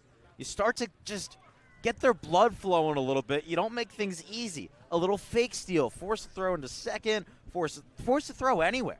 And things can go wrong. If you're just standing on the base paths, you make things so easy for the other team. You don't even have to steal like Wait there. Like, he didn't steal. He just made it seem like it and forced a throw. It's the mind games, Adam. That's half of baseball, if not more. The 1-1 pitch with 2 outs. High. Will be interesting to see if they call that one an error on Hakopian or Traeger. I imagine it's probably Hakopian. I think so, too. He should have made that catch at second. Took his eyes off of it. Here's the 2-1. Chopped down the first base line. Catching a piece of it was Lewis. Count at 2-2. 2 outs on the board here in the top of the 5th. This is where Scott Landers is really looking for guys to step up. Clutch hitting with 2 outs. It's been a bit of an issue so far this season. Big moment for Lewis. Base hit, you take the lead. The 2-2 pitch. Out into left field. If it's fair, it's a run. It drops. Lewis going to run for 2 as Wait scores. An RBI double for Cade Lewis. The Brave in his first season is making a name for himself. Bourne has the lead. And he's just got a beautiful swing. That's the second time in as many games that Cade Lewis has a double the other way. Just such a beautiful, smooth swing. And that's the second time in as many games as well that Bourne has given up a run and then bounced back in the next half inning and scored 2 to take the lead. I love seeing this. It's the exact type of baseball you want. It's great team baseball. Out of Scott Landers and the Braves roster. Still 2 outs on the board. Catalano trying to work out of this one. Runner on second. The first pitch. Outside. Holcomb, the batter for the Braves. The 6'5" righty is in there at 240 pounds. He packs a mean punch with that bat.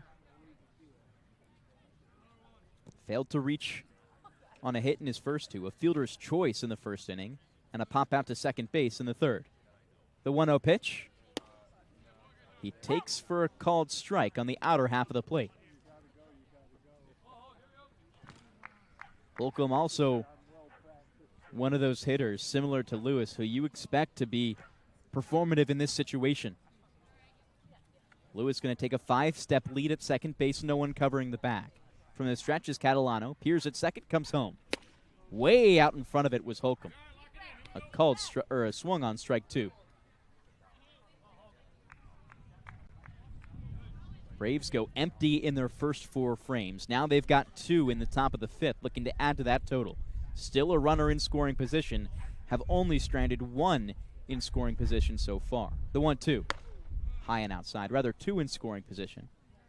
It was Braden Holcomb on second that ended in the first inning. And in the third, John LeGrand. 2 balls, 2 strikes, 2 outs here in the top of the 5th. Braves lead 2-1.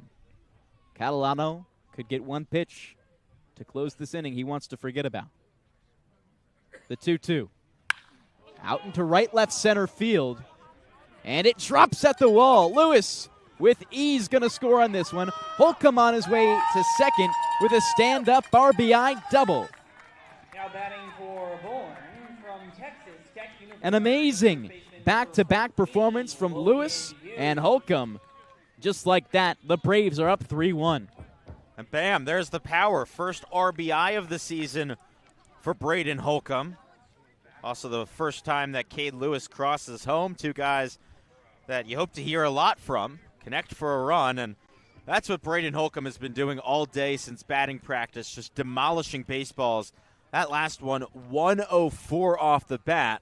And Scott Pickler does not like what he sees. He's on his way out of the dugout and onto the mound. Pickler going to take his long trot out to the rubber, looks over to the bullpen, and will make the call. We'll step aside here for a moment from Red Wilson Field and come back with more information on the new pitcher in the top of the 5th inning.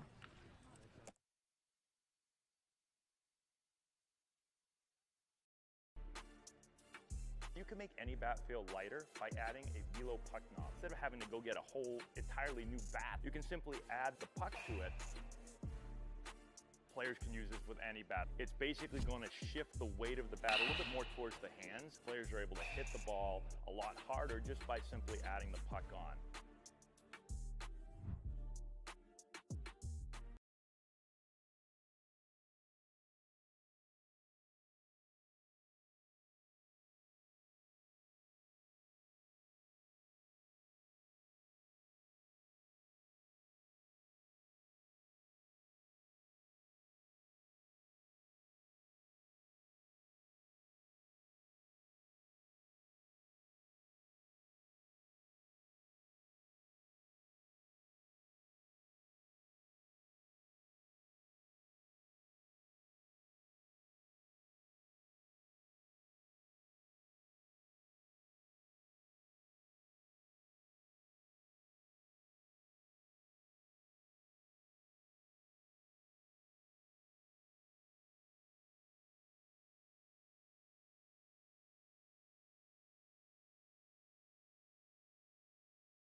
We return in the top of the 5th inning. Your new pitcher, Tyler Pitzer, the freshman out of South Carolina, just concluded that season. A decently sized 6'2", 205. And in his, 2 seasons at South Carolina, has an amazing 8-1 record with an ERA not as much to match. Just came off of a 7 ERA at South Carolina. So the 20-year-old will come in against Logan Hughes for his first batter. Already a runner in scoring position. They called a balk? As they called a balk. Wow. He never even really came set. You talked about those mind games, Adam, and that's wow, compounding upon itself here against the Red Sox. The psychological effects have been prevalent. Hughes just has a massive smile on his face at first. So Hughes gets his first base in 2 games.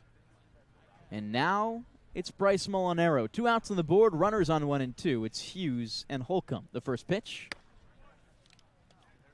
Top of the zone, just above it, rather. Solid speed and velocity, rather, out of Pitzer. This will be his first time on the mound for the Red Sox this season. A look at second, he comes home. Just as high as the Brave lettering across Molinaro's chest. He'll take 2 pitches. It's a 2-0 count. It's so interesting to see pitchers who come into the Cape for the first time. It's usually been a while since they've been on the mound. And so far through 3 games, Devon, we haven't really seen anyone struggle, but it's not that uncommon for someone to come in and throw 8 straight balls to start off their Cape career. The stretch, he fires for strike number 1 of his Cape career. The quicker you can get that first strike, the more important. It's all about just calming down those nerves. A sophomore out of South Carolina got SEC Freshman Pitcher of the Week on March 25th, 2024. Also a smart guy, academic role as well. The 2-1 as Holcomb fires his way to third base. He'll slide in there, tag not applied. So now runners on the corners as Molinaro chops at the pitch at home, so it's a 2-2 count now. Last time we saw runners on the corners, it was a double steal. This time, likely not going to happen with 2 outs on the board. Second stolen base of the game for Holcomb. The 2-2 pitch coming as Traeger's going to give some signage to the infield. Likely not going to make that throw to second if they attempt the double steal. Holcomb, a speedy guy, though, might be able to beat it out. Here's the 2-2 from Pitzer. Shaking off a few signs, no pitch comp for him. He does it the old-fashioned way. The 2-2. Off the plate outside, full count. So now Hughes, the runner at first, gets a head start. Of course, Holcomb at third scores no matter what, but Hughes has a lot of speed at first. Something in the gap could potentially bring him home. Molinaro still looking for his first time on base as a Brave. The 3-2. Swung on and missed. A big strikeout from Pitzer. And the score is 3-1. Way to get out of the jam. Red Sox will look to bounce back in the bottom of the 5th. We'll take a short break here on the Bourne Braves Network on Cape League TV.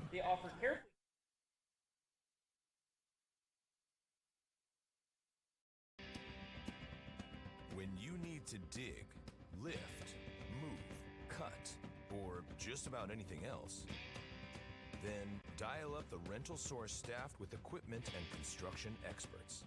They'll help you get the right machine for the job and make sure it's delivered when and where you need it. With locations across New England and the newest and most reliable inventory, Milton Rents is your local source.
We're back for the bottom of the 5th inning.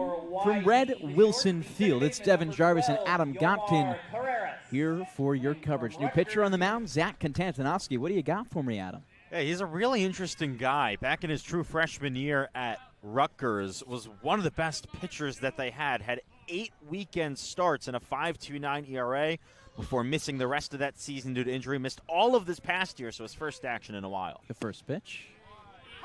Low in the zone, called for strike number 1. The first batter he faces is Jomar Carreras, the 9th batter in the order. Grounded out to third in his first time up, the 0-1. Fastball low and outside of the zone. Not the only Rutgers player on the roster for Bourne. Peyton Bonds yet to arrive for the Braves, but he'll join us soon. The 1-1. About 10 feet in front of the plate in the grass. Just held on to that one for a little bit too long. The count 2-1. You wonder what the leash looks like here for Scott Landers on Konstantinovsky, just because it's a guy who hasn't pitched in a game in so long. 2-1 pitch called for a ball. He redshirted, so he'll be going into his redshirt sophomore season next spring. And it's a real wild card, you could say, for him pitching. 3-1. Fouled and put over the first base netting, rather third base netting. And Konstantinovsky comes set from the stretch. Works from the middle of the rubber and covers his face with his glove. The 3-2 pitch. Rocketed to shortstop. One hop. Wait Fields taps his glove. Fires across the diamond for out number 1. Now batting for YD from... You wouldn't be able to tell that this is the first time Konstantinovsky's pitched in over a year. Looks very comfortable out there on the mound. Velocity exactly where it needs to be in the low to mid-90s. He's placing it really well, too. Keeping the ball right on the edge of the zone. So I think you're very comfortable with him in the game here. Always tight nerves with the guys coming back for injury, but looks really solid right now. Cody Miller, the junior out of Eastern Tennessee State, takes a first pitch strike in the bottom of the zone. Doing a good job so far, Konstantinovsky, at finding something in that bottom half of the zone, as Weber Niels seemed to have gotten some dirt in his eye. Wiping that out as the umpire cleans off the plate. And Niels just needs a second for himself. He seems to be all right. Bourne score 3 in the top of the 5th, and YD looking to give a response of their own, as Bourne did to YD's run. Low of the zone. It's a 1-1 count. You know, Devon, something we got to keep an eye on here. It's already 6:45. These past couple innings have taken a long time. The 1-1 pitch. Straight down Broadway. 1-2 with 1 out on the board. And if you're at home wondering why the heck does the time matter, well, we don't have lights here at Red Wilson Field, so once the sun sets, we're done, and it's cloudy out, so it's already kind of dark. A called strike 3 for Konstantinovsky. Way to get going here in your first time pitching in over a year. The brightest lights we have are those illuminating from the scoreboard in left center field. But that likely won't be enough to keep us from avoiding darkness. No, I mean, at this rate, we need to get through 4 more innings in less than an hour, including finishing this one. First pitch, way out ahead of it, was Will Baker. The designated hitter out of Georgia Tech against Orleans yesterday went 2 for 4 with 2 RBIs. It'll be interesting to see if we see any sort of mind games from Scott Landers. He laughed about no lights earlier. The 0-1 pitch in the dirt. You always have that ability to pull some strategy out of your back pocket, maybe delay the game as much as you can. Extra mound visit, extra pitching change. 1-1, just above the zone. Now, you can say what you want about the lack of lights at fields, but at the end of the day, there is a way to take advantage of it. Mike Roberts, the longtime manager for Catuit, who just retired, was well known for it, and so is Scott Pickler. The 2-1. Skips in the dirt, a check swing by Baker. He does go. And I'd be remiss if I didn't mention that Scott Landers is well aware of how to manage not playing with lights, because before he came to Bourne, he was at Brewster as the pitching coach, one of the other fields without lights. Here's the 2-2 from Konstantinovsky. Just inside as the slider misses. We've already had one game end due to darkness this season. That was Whitey's opener at Brewster. Another cloudy day, so you have even less time on days like today. 3-2. This one skied out into right center field. Under it is Holcomb. He makes the grab 10 feet in front of the fence. End of the 5th here. It's a 3-1 lead for Bourne. But for the first time this evening, we get to hand things over to our sideline reporter in Ariel Tamir-Pinsky. Ariel, what do you have? Well, Devon, to give an update on the College World Series, we do have 8 former Braves playing in Omaha. Coastal Carolina has remained undefeated in the bracket, and they have 2 former Braves, Caden Bodine and Blake Barthol. Both players have been critical to the Coastal Carolina wins, both reaching base in every game. Barthol had a 2-run double in the first game to add some insurance runs to the Coastal lead against Arizona in the first game. Caden Bodine, the catcher for the team, held a strong defense, throwing out a base runner in the second game, handling a pitching staff that only allowed 1 walk across 9 innings. Coastal will play again Wednesday, hoping to advance to the semifinals. Devon? Thanks so much, Ariel. We'll take a short break here on the Bourne Braves Broadcast Network and be back for the top of the 6th inning.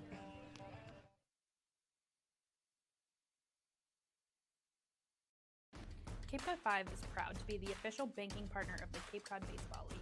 Cape Cod 5 offers a broad range of financial products and services tailored for every stage in your financial journey. Reach out to us. We're here to help.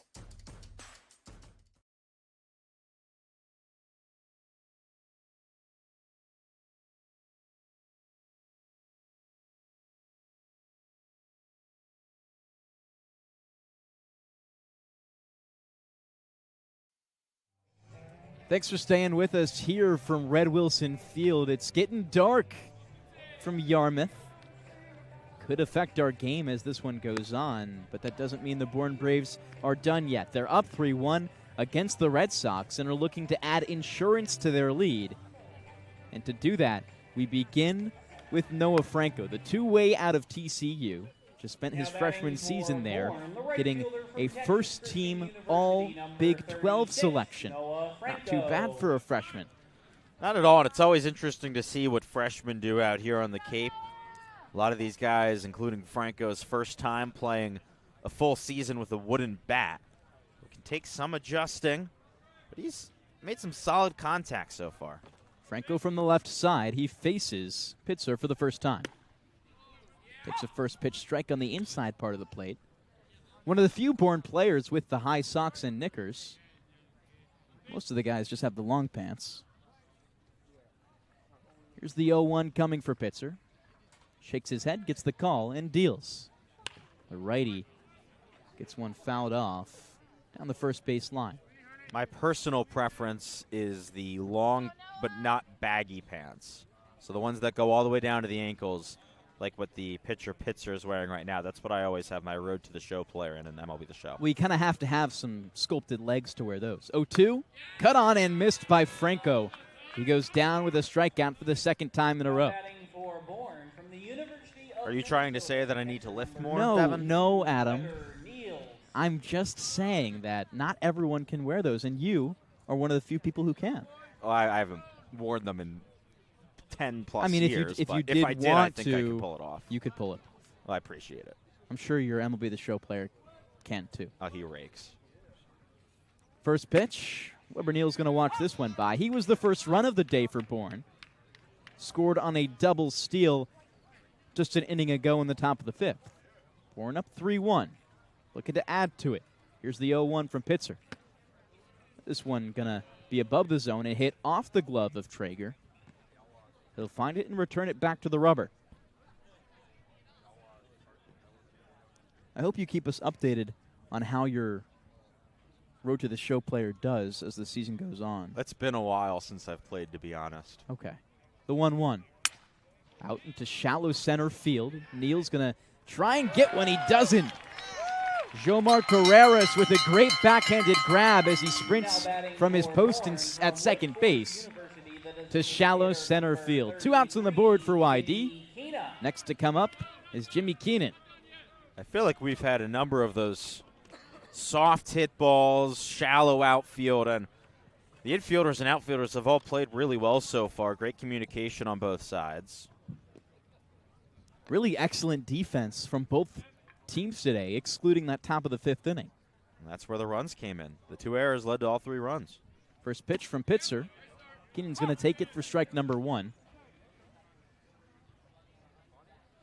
As these clouds start to come in, you can really feel the humidity come in too. Almost a little bit drizzling, not all the way. I feel it a little bit. A little, though. Pitzer paints one in there for strike number 2. Keenan seeing him for the first time today. This is now the 5th batter of the day for the sophomore. He'll take a deep breath, work from a hybrid stance, not quite a windup, not quite a stretch. The 0-2. Way out in front is Keenan.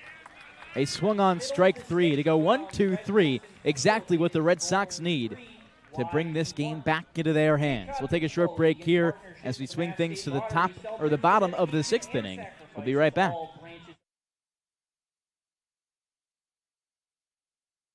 You can dream it. If you can cruise in it, if you can summer in it, fish from it, or take it for a day at the beach, we can protect it. The Baldwin Group, protecting the possible.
Some Led Zeppelin to get the bottom of the 6th inning going. Still on the mound, Zach Konstantinovsky. He'll be here for his second outing of the day. It's Bourne up 3-1 from Red Wilson Field. Devon, Jarvis, and Adam Gotkin on your coverage. The third member of Ariel, Tamir-Pinsky, joins us later. Now the first batter for the Red Sox here will be Chris Hakopian. Had a costly error back in the top of the 5th to score Riker Waite, or advance him to third, rather. Looks to redeem himself here. The Red Sox down 3-1. Are going to need all they can get. The sky soon seeing darkness as he lines one right into the glove of Logan Hughes. Maybe moved a step to his right to field that one. The catcher, number 7 from Texas Christian University, Nolan Prager. Great heads-up play there at first by Hughes. On his toes, just ready for it to come his way. This Bourne pitching staff has been really solid these last 2 games. Only allowing 3 runs in the past 2 as Traeger takes a first pitch ball to start. It extends beyond that, too. Because in the first game, yes, they gave up 7 runs, but 6 were in the first inning. Konstantinovsky on the 1-0 gets Traeger swinging. So you're talking 5 runs in the last. Let me do just some quick math here. 3 runs since. 5 runs, because 2 yesterday, 2 more after the first inning on Saturday. No, just 1. 7-5. Or yes, 1 more. So 4. Math is not our strong suit. No, it's not. That's why we're broadcasters. 4 runs in the last 20 innings for the Braves. Not too bad. The 2-1. This one out into left field. Chasing after it is LeGrand. He easily makes the grab. Stands a little bit more shallow than most at his post in left. Did that similarly in center, which makes those grabs pretty easy. Especially at a field like this where the fence is so shallow. You can play really far in the outfield and still have a lot of room to maneuver. It's another one of the things that makes the Cape so interesting. All the fields are very, very different. You get to a place like Orleans and it's a square. First pitch lifted high, shallow right field. Franco ranging under it, and it's a can of corn. 3 quick outs. We'll stick it here for just a few advertiser reads.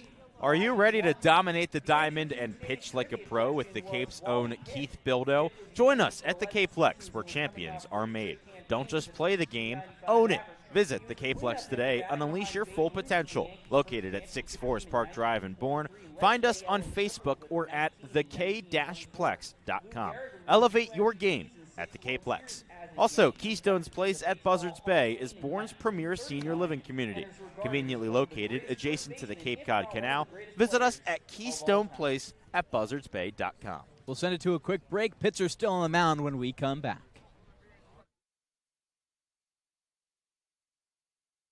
At the Mass State Lottery, we know there's no bigger win than the $1 billion we provide each year to support all 351 cities and towns in Massachusetts. Now that's how we all win. The Mass State Lottery. Welcome to the state of winning.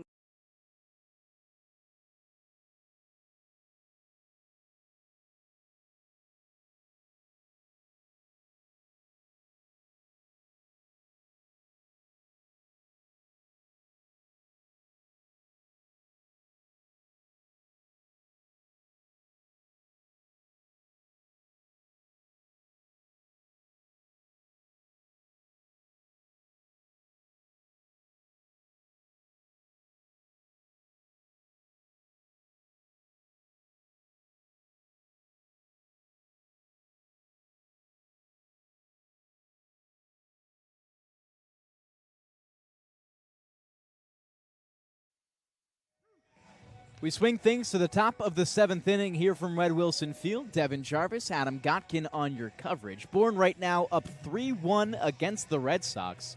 They're on offense and looking to add insurance to their lead as the sun continues to go down here from East Yarmouth.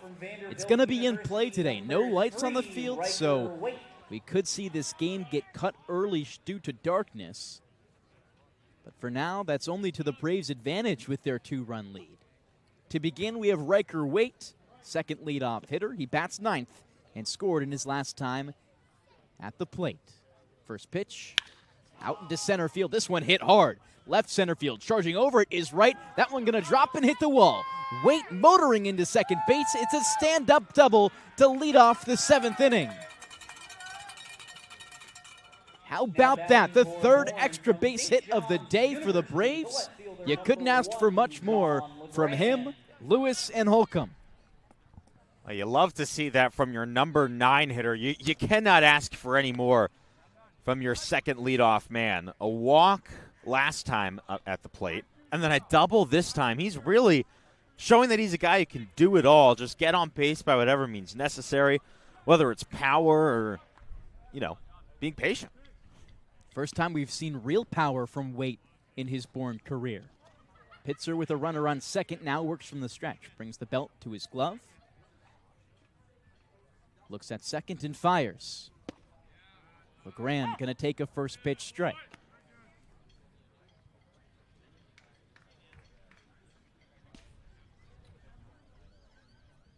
Oh, and 1 count for LeGrand. Last time he was here, he flew out to left field just before 2 runs scored in his 2 following batters. He'll chop this one down on his foot. It dribbles into fair territory, but not for before it catches his right cleat.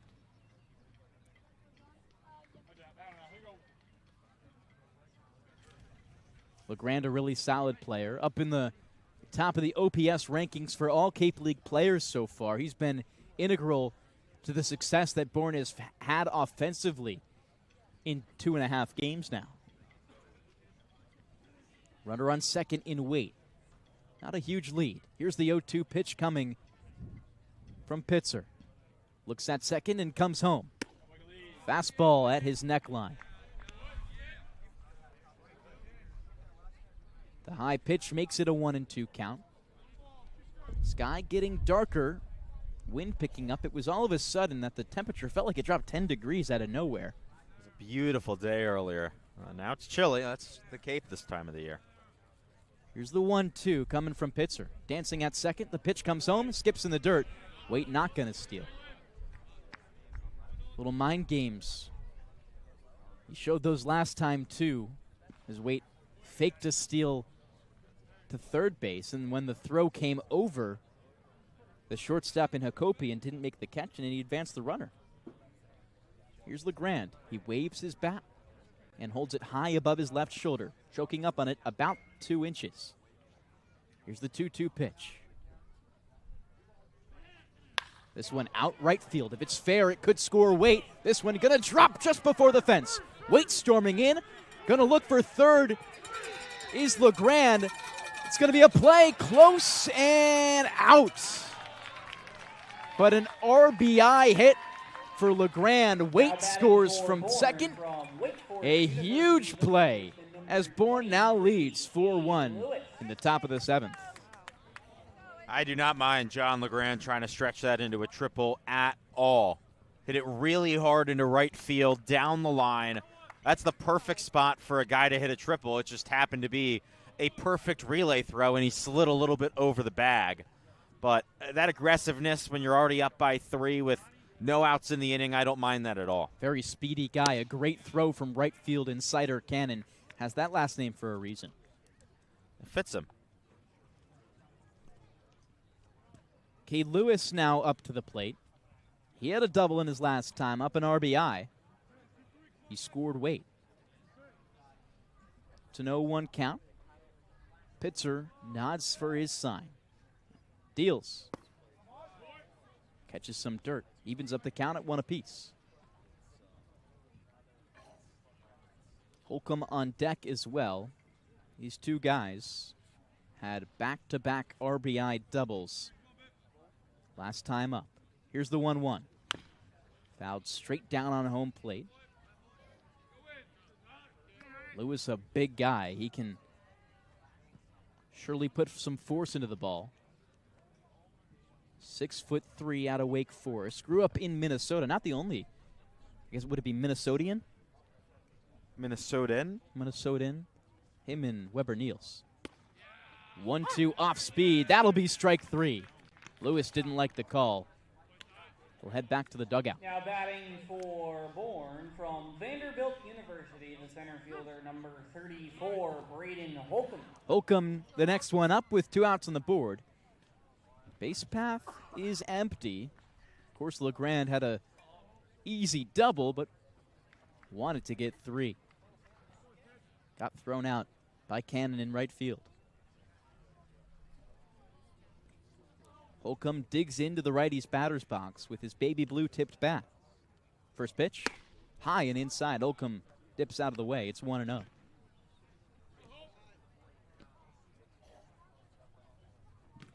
Pitzer struggling a little bit so far. After he sees Holcomb, he'll have seen every batter. Only 1 run allowed. The 1-0 pitch, chopped down at home and foul. First batter he saw was Logan Hughes when he immediately balked and allowed Hughes to take his bag.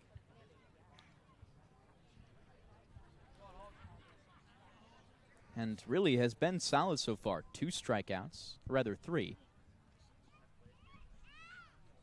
2 doubles, though, in this inning. Or 1 double and 1 could have been a triple. The 1-1 pitch. High off the glove of Traeger. That one skips into the netting. And a race for the ball. This one won by Bourne. It's still technically 2 doubles. True. In the books, at least. Your last base that you safely went to would be where it ends. So if you're out trying to get to second, a single. Out trying to get to third, a double. A deep breath from Pitzer on the mound. Hybrid deal. 2-1. Called strike 2. Well-placed slider toward the middle of the plate. 2 balls, 2 strikes, 2 outs in the top of the 7th inning. Bourne up 4-1.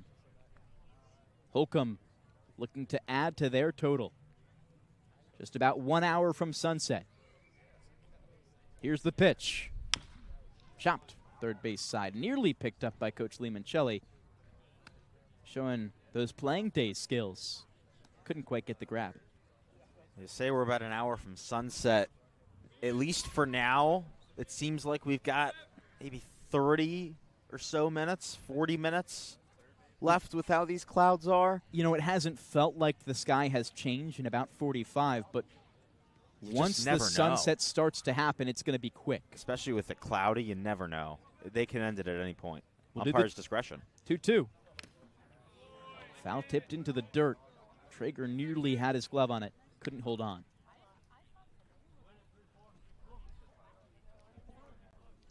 But it's only to Bourne's advantage right now. As long as it's their lead, they want this game to end as fast as possible. A stretch of the arms for Pitzer on the mound. The count remains tied at deuces. Shakes off his first and second. He's got his pitch. A deep breath, kick, and deal. Half swing by Holcomb. He'll strike him out. Bourne get one in the top of the seventh, bring things to the bottom for the Red Sox to try and bring this closer. We'll step aside for just a moment and see you in a few.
A huge inning coming up for the Red Sox. It's the bottom of the seventh, and they need runs bad. The sun is going down from Red Wilson Field, which means they don't have much time to bring this closer.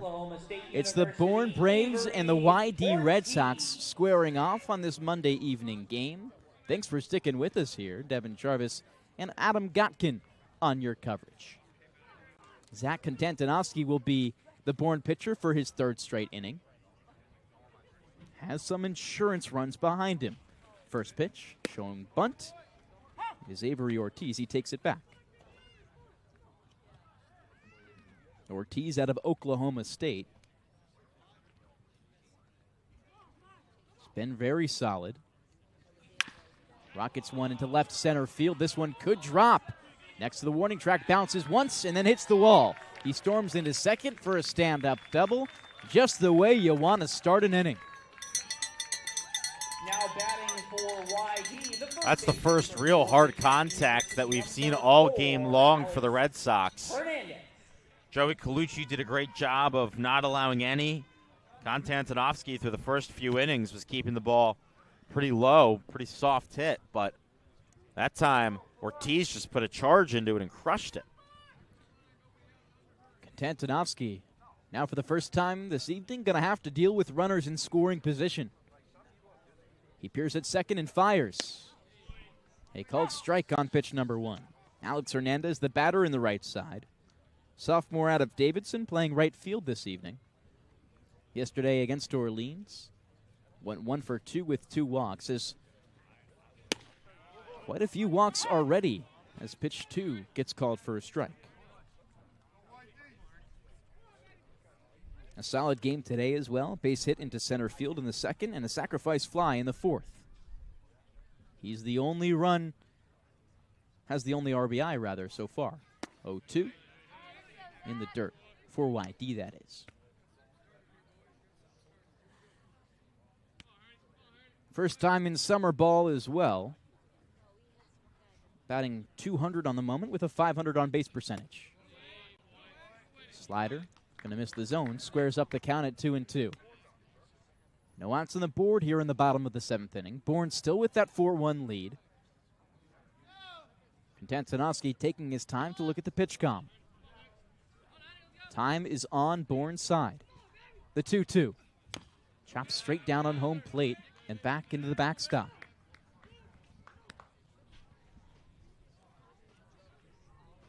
Now there's the moral or maybe immoral approach to what Bourne can do here. Take their time and lollygag and hope that it gets dark quick or just play regular baseball. It seems like they're sticking to the latter option. 2-2. High and inside. Good dodge by Alex Hernandez. He stays in it for a full count. The important thing is that whatever you do, if you're trying to waste time, you don't stop the rhythm of your pitcher. So you can't tell a pitcher to slow down if he's comfortable working fast. You got to get the outs. The payoff. Inside. And ball number 4. Now batting for YD. Runners on 1 and 2 with no outs. And Scott Landers is going to take a trip to the mound for a quick chat with Konstantinovsky. Never mind, he'll pull to the bullpen. We'll be back with more information on the new pitcher after this short break. Thanks for staying with us.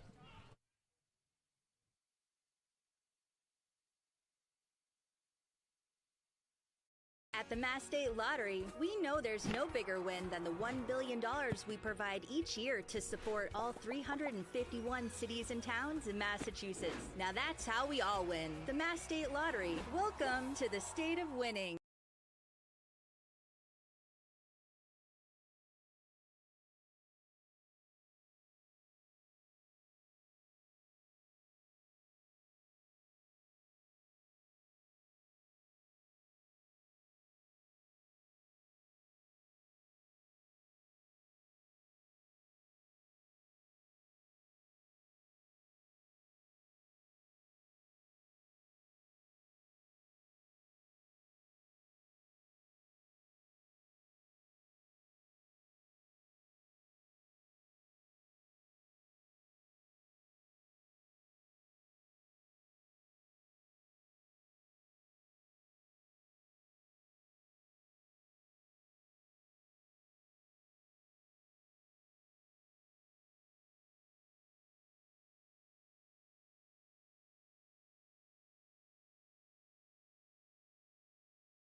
New pitcher on the mound for the Braves. We'll have more on that in just a moment. First, a read from our advertisers. Marty Chevrolet, your dealer for the people, proudly supports the Bourne Braves baseball team. See all our cars and trucks at martychevrolet.com and go Braves. Are you ready to dominate the diamond and pitch like a pro with the Cape's own Keith Bildo? Join us at the K-Plex, where champions are made. Don't just play the game, own it. Visit the K-Plex today and unleash your full potential. Located at 6 Forest Park Drive in Bourne. Find us on Facebook or at thek-plex.com. Elevate your game at the K-Plex. New pitcher on the mound for the Bourne Braves is Derek Smith. Just came off his junior season at NC State. Going to be fun. He's kind of the closer, you could say, for the Braves coming in the 7th inning. Likely this game doesn't go the full 9. What do you know about him, Adam? Well, he's a guy who was really, really good 2 years ago. 24 outings, a 4.55 ERA at NC State, and that got him on the preseason Stopper of the Year watch list. But he only had 6 appearances this past season, went just 3 innings, walked 6, struck out 8. So we'll see what he does out here on the Cape. He's been really good in his past in wood bat leagues.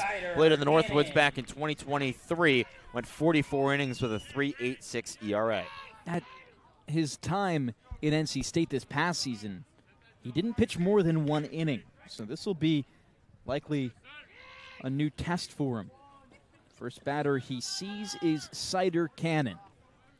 Had a nice throw from right field just in the top of this inning to start. Low and outside for his first pitch, ball 1.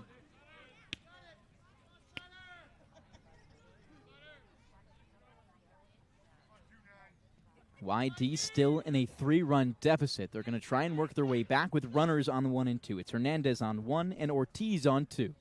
Appear from Smith as he fires at home. Misses the plate again. The count 2-0.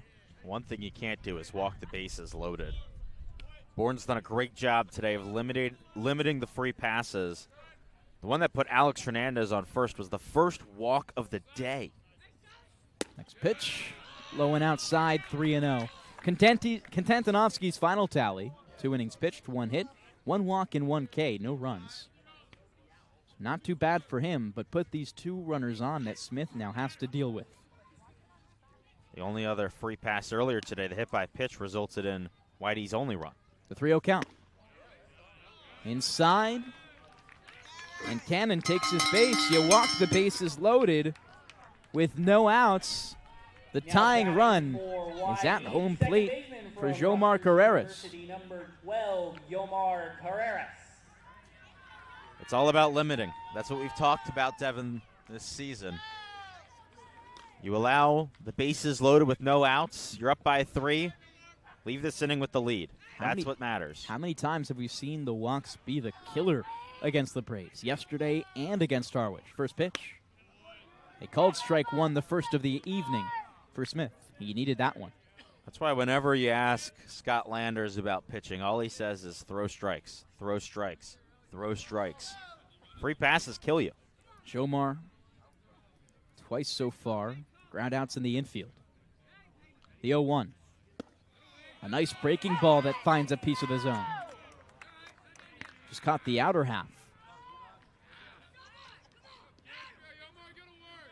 Smith going to take his time on the mound. Looks over at third base, where the lead runner in Ortiz has it. Here's the 0-2 pitch. A deep breath and fire. Breaking ball misses outside. Braves with a 4-1 lead. So they have insurance, but with the bases loaded, that lead's surely in danger. No outs on the board here in the bottom of the 7th inning. Smith comes set at his belt. Here's the 1-2. In there for strike 3. A huge pitch. Now batting for he needed that one out. And now he's got it. It's a huge pitch. Derek Smith is a guy that Bourne is expecting a lot from. Now, because he didn't really pitch much this past year, his arm is fresh. He was on the U.S. Collegiate National Team last summer, so all the talent in the world. A bit of a rough start with that leadoff walk, but a couple nasty pitches there to get the backwards K. Now to the top of the order in Coley Miller. First pitch gets by. Coming home is Ortiz. He gets in standing up. The lead is now just 2 for the Braves. No good there. Your tying run is on second base insider Cannon. And what could be your game leading run is at home. Still waiting to see how that's officially scored. I wouldn't be shocked if that's a passed ball. It bounced right in front of Niels. He just couldn't keep it in front of him. Niels' first game behind the dish defensively has been designated a hitter twice. Here's Smith on the 1-0. Way high. Good spot by Niels. Another one that could have got away. A run-saving play right there. Actually did call it a wild pitch on Smith, not a pass ball. Miller's still going to dig in from the right side. He rests his lumber on his right shoulder. Now waggles. The 2-1 from the stretch. Another 2-0. Now it's 2-1. Now with first base open, it's not the end of the world if you walk a man here. However, with the number 2 hitter and number 3 hitters up next, I think you want to just get the outs right now. Baker and Hakopian haven't been great today. So another one goes in there. 3-1 the count. In their 6 at-bats. Only 1 time on base. But when opportunity presents itself, those batters surely can arrive for the moment. The 3-1. This one out into center field. It drops for a base hit. Scoring is Hernandez. Cannon going to come in from third and tie the ball game. The play at second not in time, and a huge double for Cody Miller to tie the ball game at 4.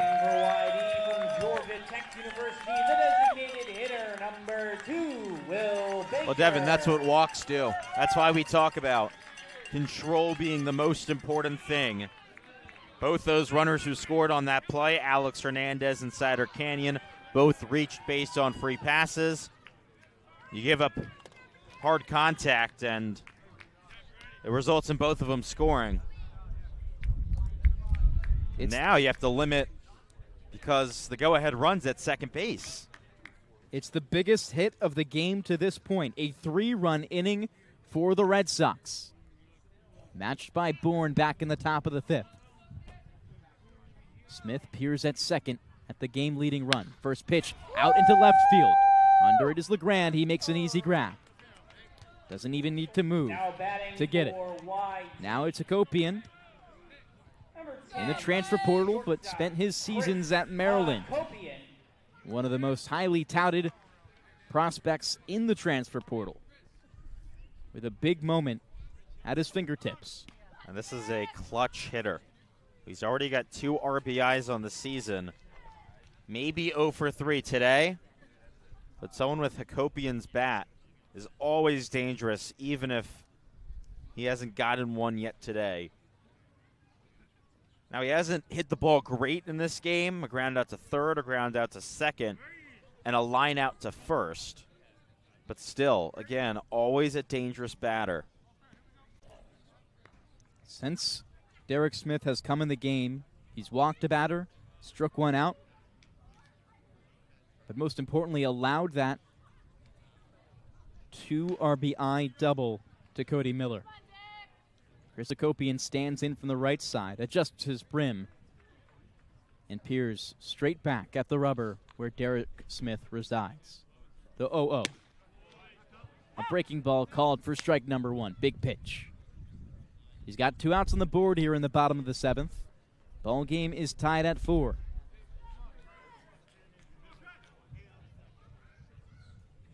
Smith going to come set from the stretch. This one out to center field. Ranging under it is Holcomb. An easy grab with an outstretched left hand. A huge batter down, but the ball game tied at 4. Cody Miller coming up clutch. We'll send it to a short break. Not before, yes, we will send it to a short break. And I'll hand the play-by-play back over to Adam Gotkin for the 8th inning when we return.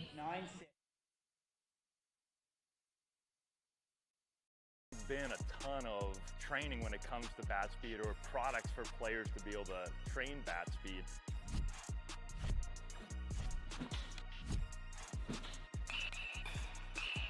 You can improve your bat speed and reach your goals working 10 to 15 minutes a day on this a couple of times a week. That's a no-brainer for every player.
We're into the 8th.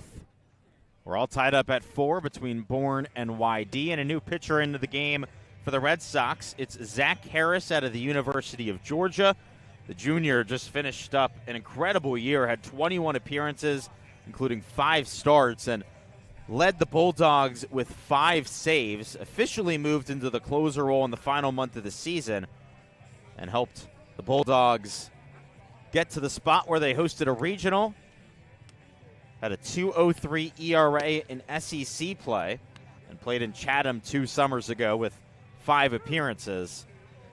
He'll face off against the middle of the Bourne order, 4, 5, and 6, Logan Hughes, Bryce Molinaro, and Noah Franco. The sun's starting to go down. We can see it peek through some clouds behind the third base dugout. Now batting for Bourne. The local time at 7:29 p.m. No lights here at Red Wilson Field. We have probably 20, 30 minutes left of daylight. Bourne would love to get back in the lead here and have a long inning. Zach Harris, the right-hander on the mound, looks in. Hughes, the left-hander at the plate, awaits. First pitch, here it comes. Outside on an off-speed, 1-0. Hughes 0 for 2 today. Reached on a balk his last time up and was stranded at first. Doesn't have a hit since opening day. Harris, the high kick in the 1-0. A looping off speed that Hughes couldn't resist. And the strike makes the count 1-1. Hughes doesn't have a hit since his home run in the 9th inning on opening day. Only other hit of the season, a double. Harris kicks and deals in the dirt, bounces away from Traeger towards the first base on deck circle where Bryce Molinaro, who's waiting to bat next, picks it up and tosses it towards the Bourne dugout as Hughes digs back into the left-handed box. Crowding the plate, his back left foot on the back edge of the box. The kick in the 2-1. Swing and a miss, fastball up and outside. Hughes was way behind on it, and the count 2-2. Just wanted to try and get a piece of that one. Looks like he's also using Braden Holcomb's bat. Infield shifted a little bit to the right. Hernandez at first playing close to the line. A lot of room down the left field line. The 2-2.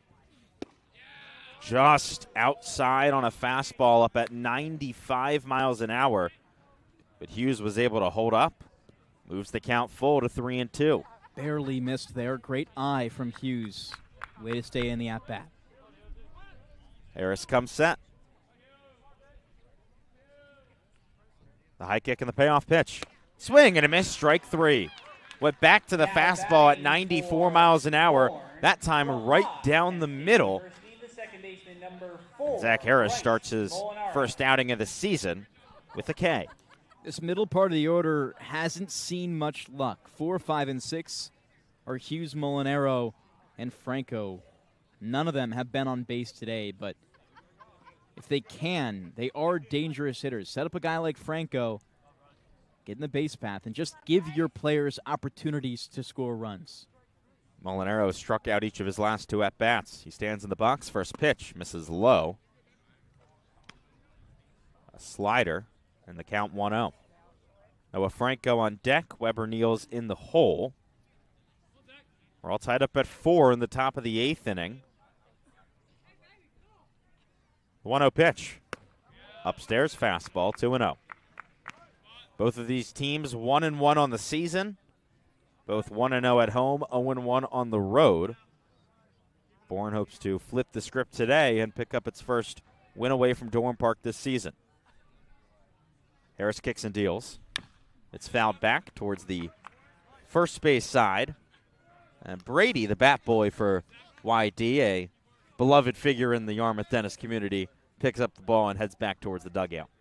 Molinaro quite a bit late to that pitch there. He's going to have to speed up and adjust against Harris here. The right-hander brings his glove to the Red Sox logo on the front of his jersey. A long look in, the kick and the pitch. Fastball just catches the inside part of the batter's box that the right-handed hitting Molinaro is occupying. A ball in the count, 3-1. Harris looks in again. Molinaro awaits. The 3-1. Molinaro bounces it up the middle, and that gets through just under the glove of Hakopian. That's a 1-out single for Molinaro, his first hit of the season. And here's this Bourne offense trying to get something going and respond once again.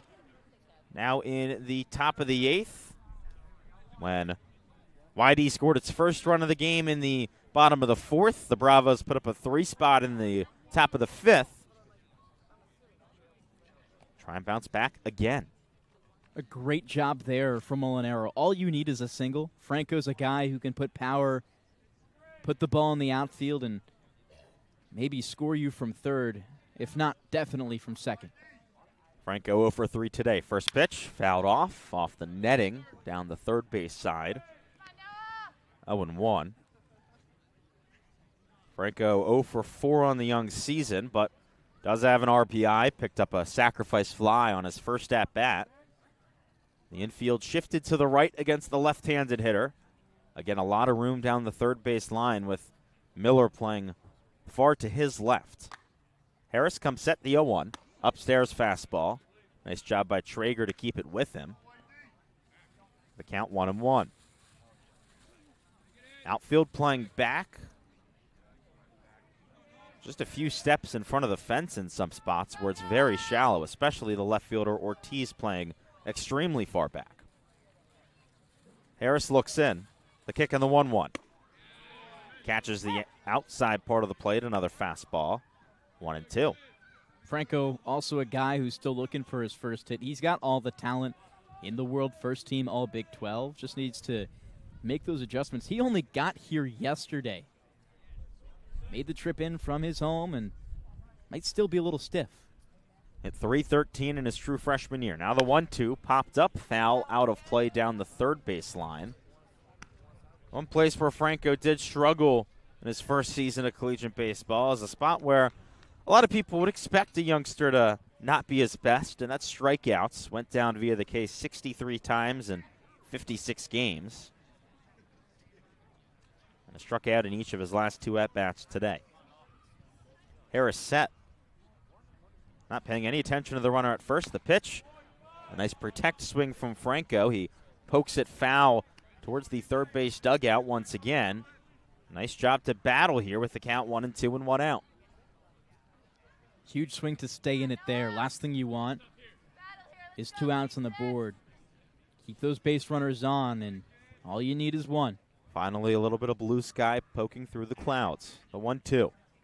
Misses low. Took some speed off that time. Went with a changeup. It was just shy of the dirt. The count 2-2. Molinaro at first. Has speed. Franco stands in the left-handed box. The 2-2.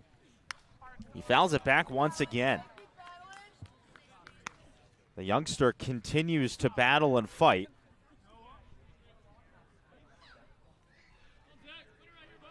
Franco, an IMG Academy product, was the number 7 prospect nationally at a high school. Looking to show why out here on the Cape.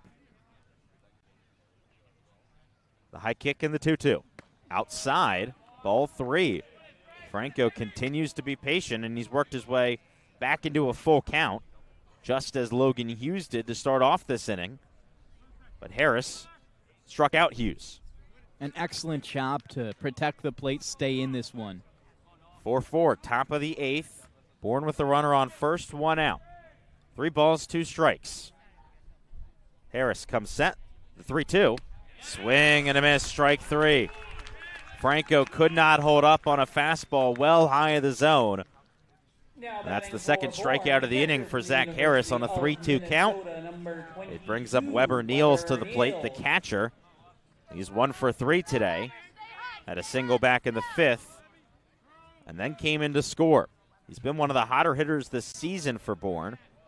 4 for 10. Harris sets. The first 2-out pitch is in the dirt. Nice block by Traeger as that bounced in front of the plate. But he put his chest down, and it bounced off the chest protector and into the glove. He's got a huge job right now behind the plate. Doing a good job at it, too. Any ball past Traeger would most likely move a runner into scoring position. Molinaro, a big lead at first. The pitch home. In the dirt again. Molinaro took a couple steps towards second before retreating back to first.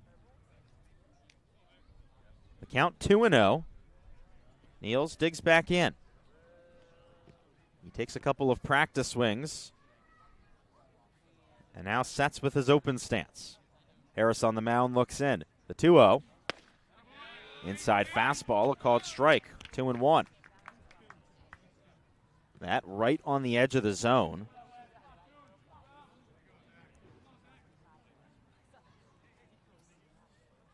Harris takes a deep breath.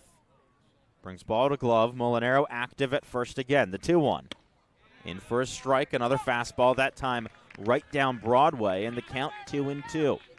Weber just trying to sit on it, take notes from the teammate up before him in Franco, but he's got to protect the plate now. Got to stay in this huge inning. We might not even get to a ninth. Harris not paying any attention to the runner at first. The 2-2. Just misses outside on a fastball. The Red Sox dugout really wanted the call, but Weber lives to see another pitch. Now 3 balls, 2 strikes, 2 outs, all even at 4 here in the top of the 8th. Molinaro at first will have a head start. He'll be running on the release. The 3-2. Bounced third base side, fielded by Miller. He picks it up, throws cross diamond to first, and it's well in time for out number 3. So a bit of a shaky inning from Zach Harris. He gets into 3 full counts, but works his way out of all of them and strands a runner at first. 1 hit, no errors, no runs scored. We're into the bottom of the 8th inning with the score 4-4, although before we send it to break, the umpires are all meeting right now in front of home plate. They're going to discuss this light situation. We are going to send it to break, let you know if there's any updates on the other side. You can dream it, if you can cruise in it, if you can summer in it, fish from it, or take it for a day at the beach, we can protect it. The Baldwin Group, protecting the possible.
Back at Durham Park for the bottom of the 8th inning. We play on with the score 4-4. In between that break, there was a meeting between the umpires, and they did decide to keep playing.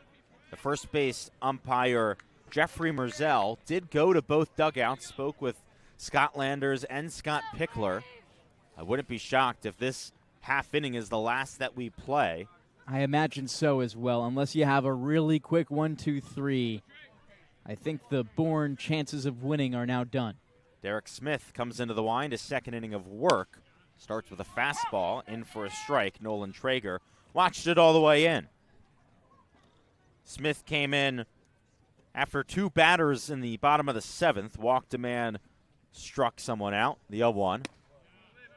Just misses, 1-1. And then the damage was done by Cody Miller. He had a 2 RBI double before Smith was able to force 2 straight flyouts to end up getting out of the inning. Smith looks into the wind, the 1-1. Misses the lower part of the zone. The Bourne dugout not too happy with it. So 2-1 now the count. Traeger 1 for 3 today. Was out trying to come home his first time on base. 2-1. Rocketed foul down the third base line over the netting and out of play.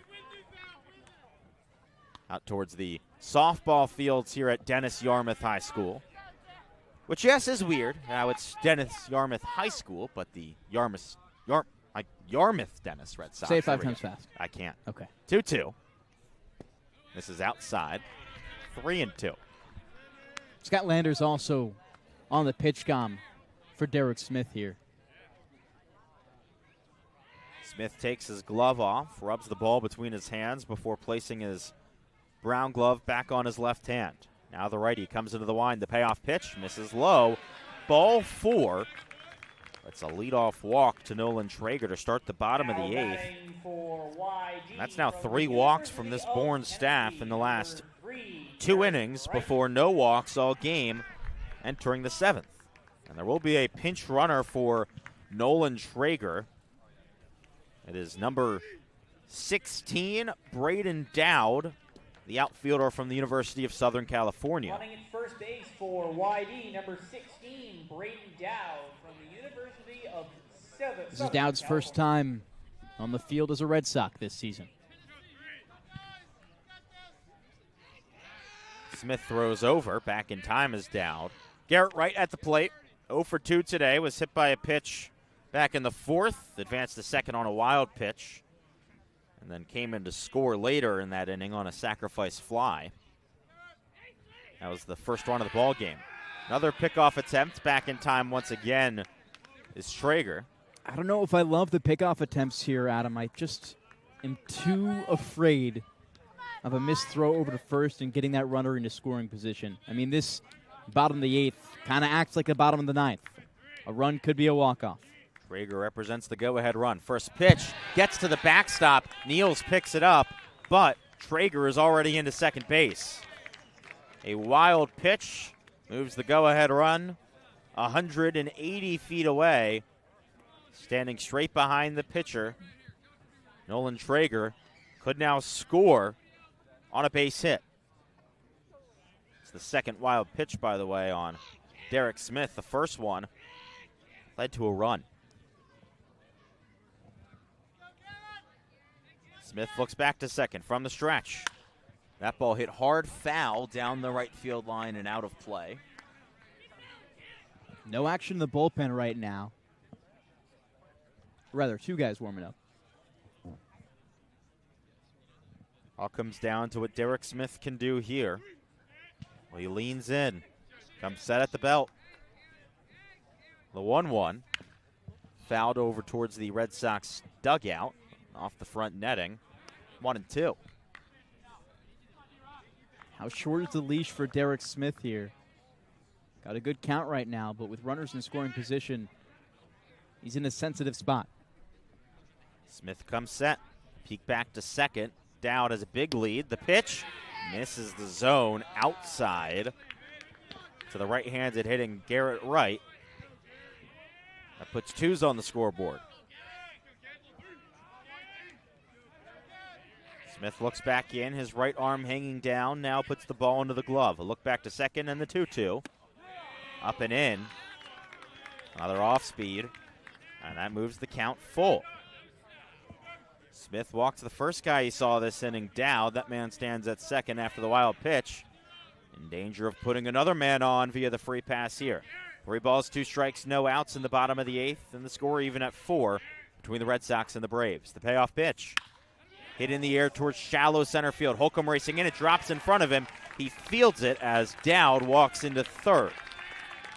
Dowd didn't start running home right away as Holcomb maybe had a chance on it, so that puts runners on the corners with no outs for Avery Ortiz, who had a double his last time up and a single before that. The go-ahead runner now just 90 feet away for the Red Sox. Derek Smith taking his time before stepping on the mound. The Bravos infield trying to figure out what to do, whether they should play in or not. A conversation going on right now between Riker Waite and Bryce Molinaro, the 2 middle infielders, as they now settle playing in on the grass with the go-ahead runner at third. Ortiz at the plate, first pitch, in for a strike, off speed at the knees, 0-1. A lot of signage from the dugout and the infield just before that pitch. In the event of a double steal, I would be shocked to see them make a play at second. Dowd at third, Wright at first. Ortiz at the plate. 0-1. Misses outside. Ortiz thought about offering for a second before holding the bat back.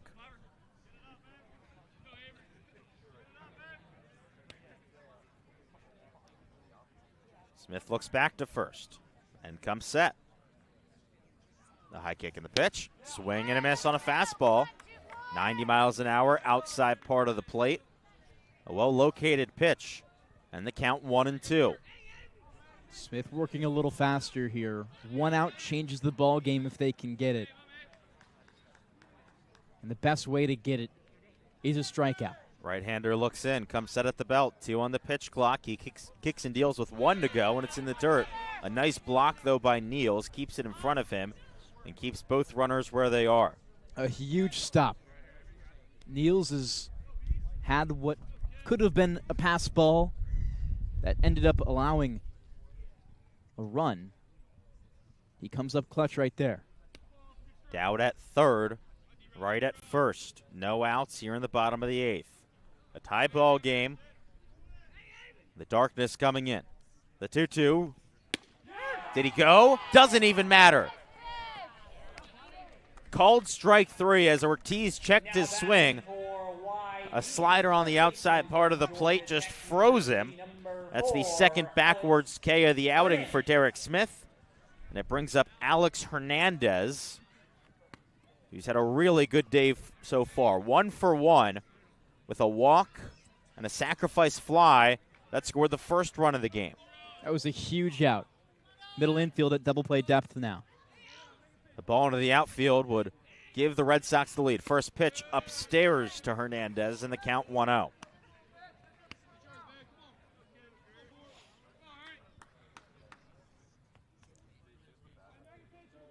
Outfield at regular depth. The third baseman, Lewis, playing a little bit in. Smith at the belt. The 1-0, runner going. It's a fastball up and in, and Niels just holds on to it. As you said, Devon, no need to risk a throw into second. Smart play. And Smith here attacking a little bit higher in the zone 2. Wants to force a ground ball. Can't let anything into the outfield. And with the runner now at second base, the entire infield has moved into the grass. The 2-0. Swing and a miss on a pitch in the dirt. Niels keeps it in front of him. 2-1. Another great block. Surprised that steal didn't happen earlier. 2 in scoring position for YD. We're all even at 4 at Red Wilson Field in the bottom of the 8th inning. As we approach the 8 o'clock hour, the darkness starting to creep in. And a field with no lights, we could be done soon. The 2-1 just misses low, another off speed. 3 balls, 1 strike to count. A really good offering there by Smith, just missed by about an inch or 2.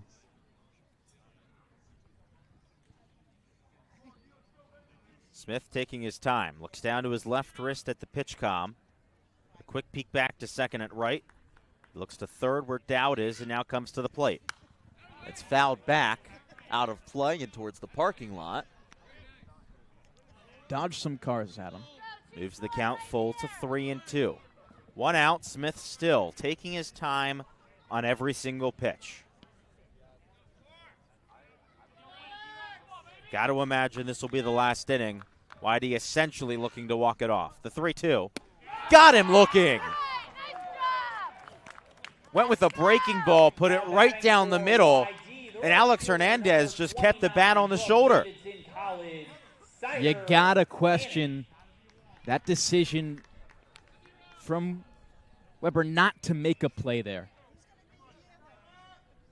That's the 3rd strikeout looking for Derek Smith. And it brings Cider Cannon to the plate. He's 0 for 2 with a walk.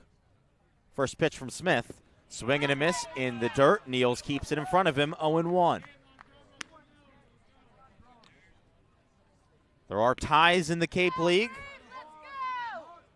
Similar to hockey in that a win gets you 2 points. However, an overtime loss doesn't exist. A tie gets you 1. The 0-1. A bouncer in front of the plate. Niels keeps it in front of him, and the count 1-1. That could have been a close play at the plate. Derek Smith had a little bit of a late jump, and the ball came away. Great job again by Weber Niels to be a brick wall back there behind home plate. Smith essentially looking to give his team a point in the standings here with this third out. Everyone is crucial. The 1-1. Upstairs, fastball outside. 2-1. Braden Dowd still at third, the pinch runner.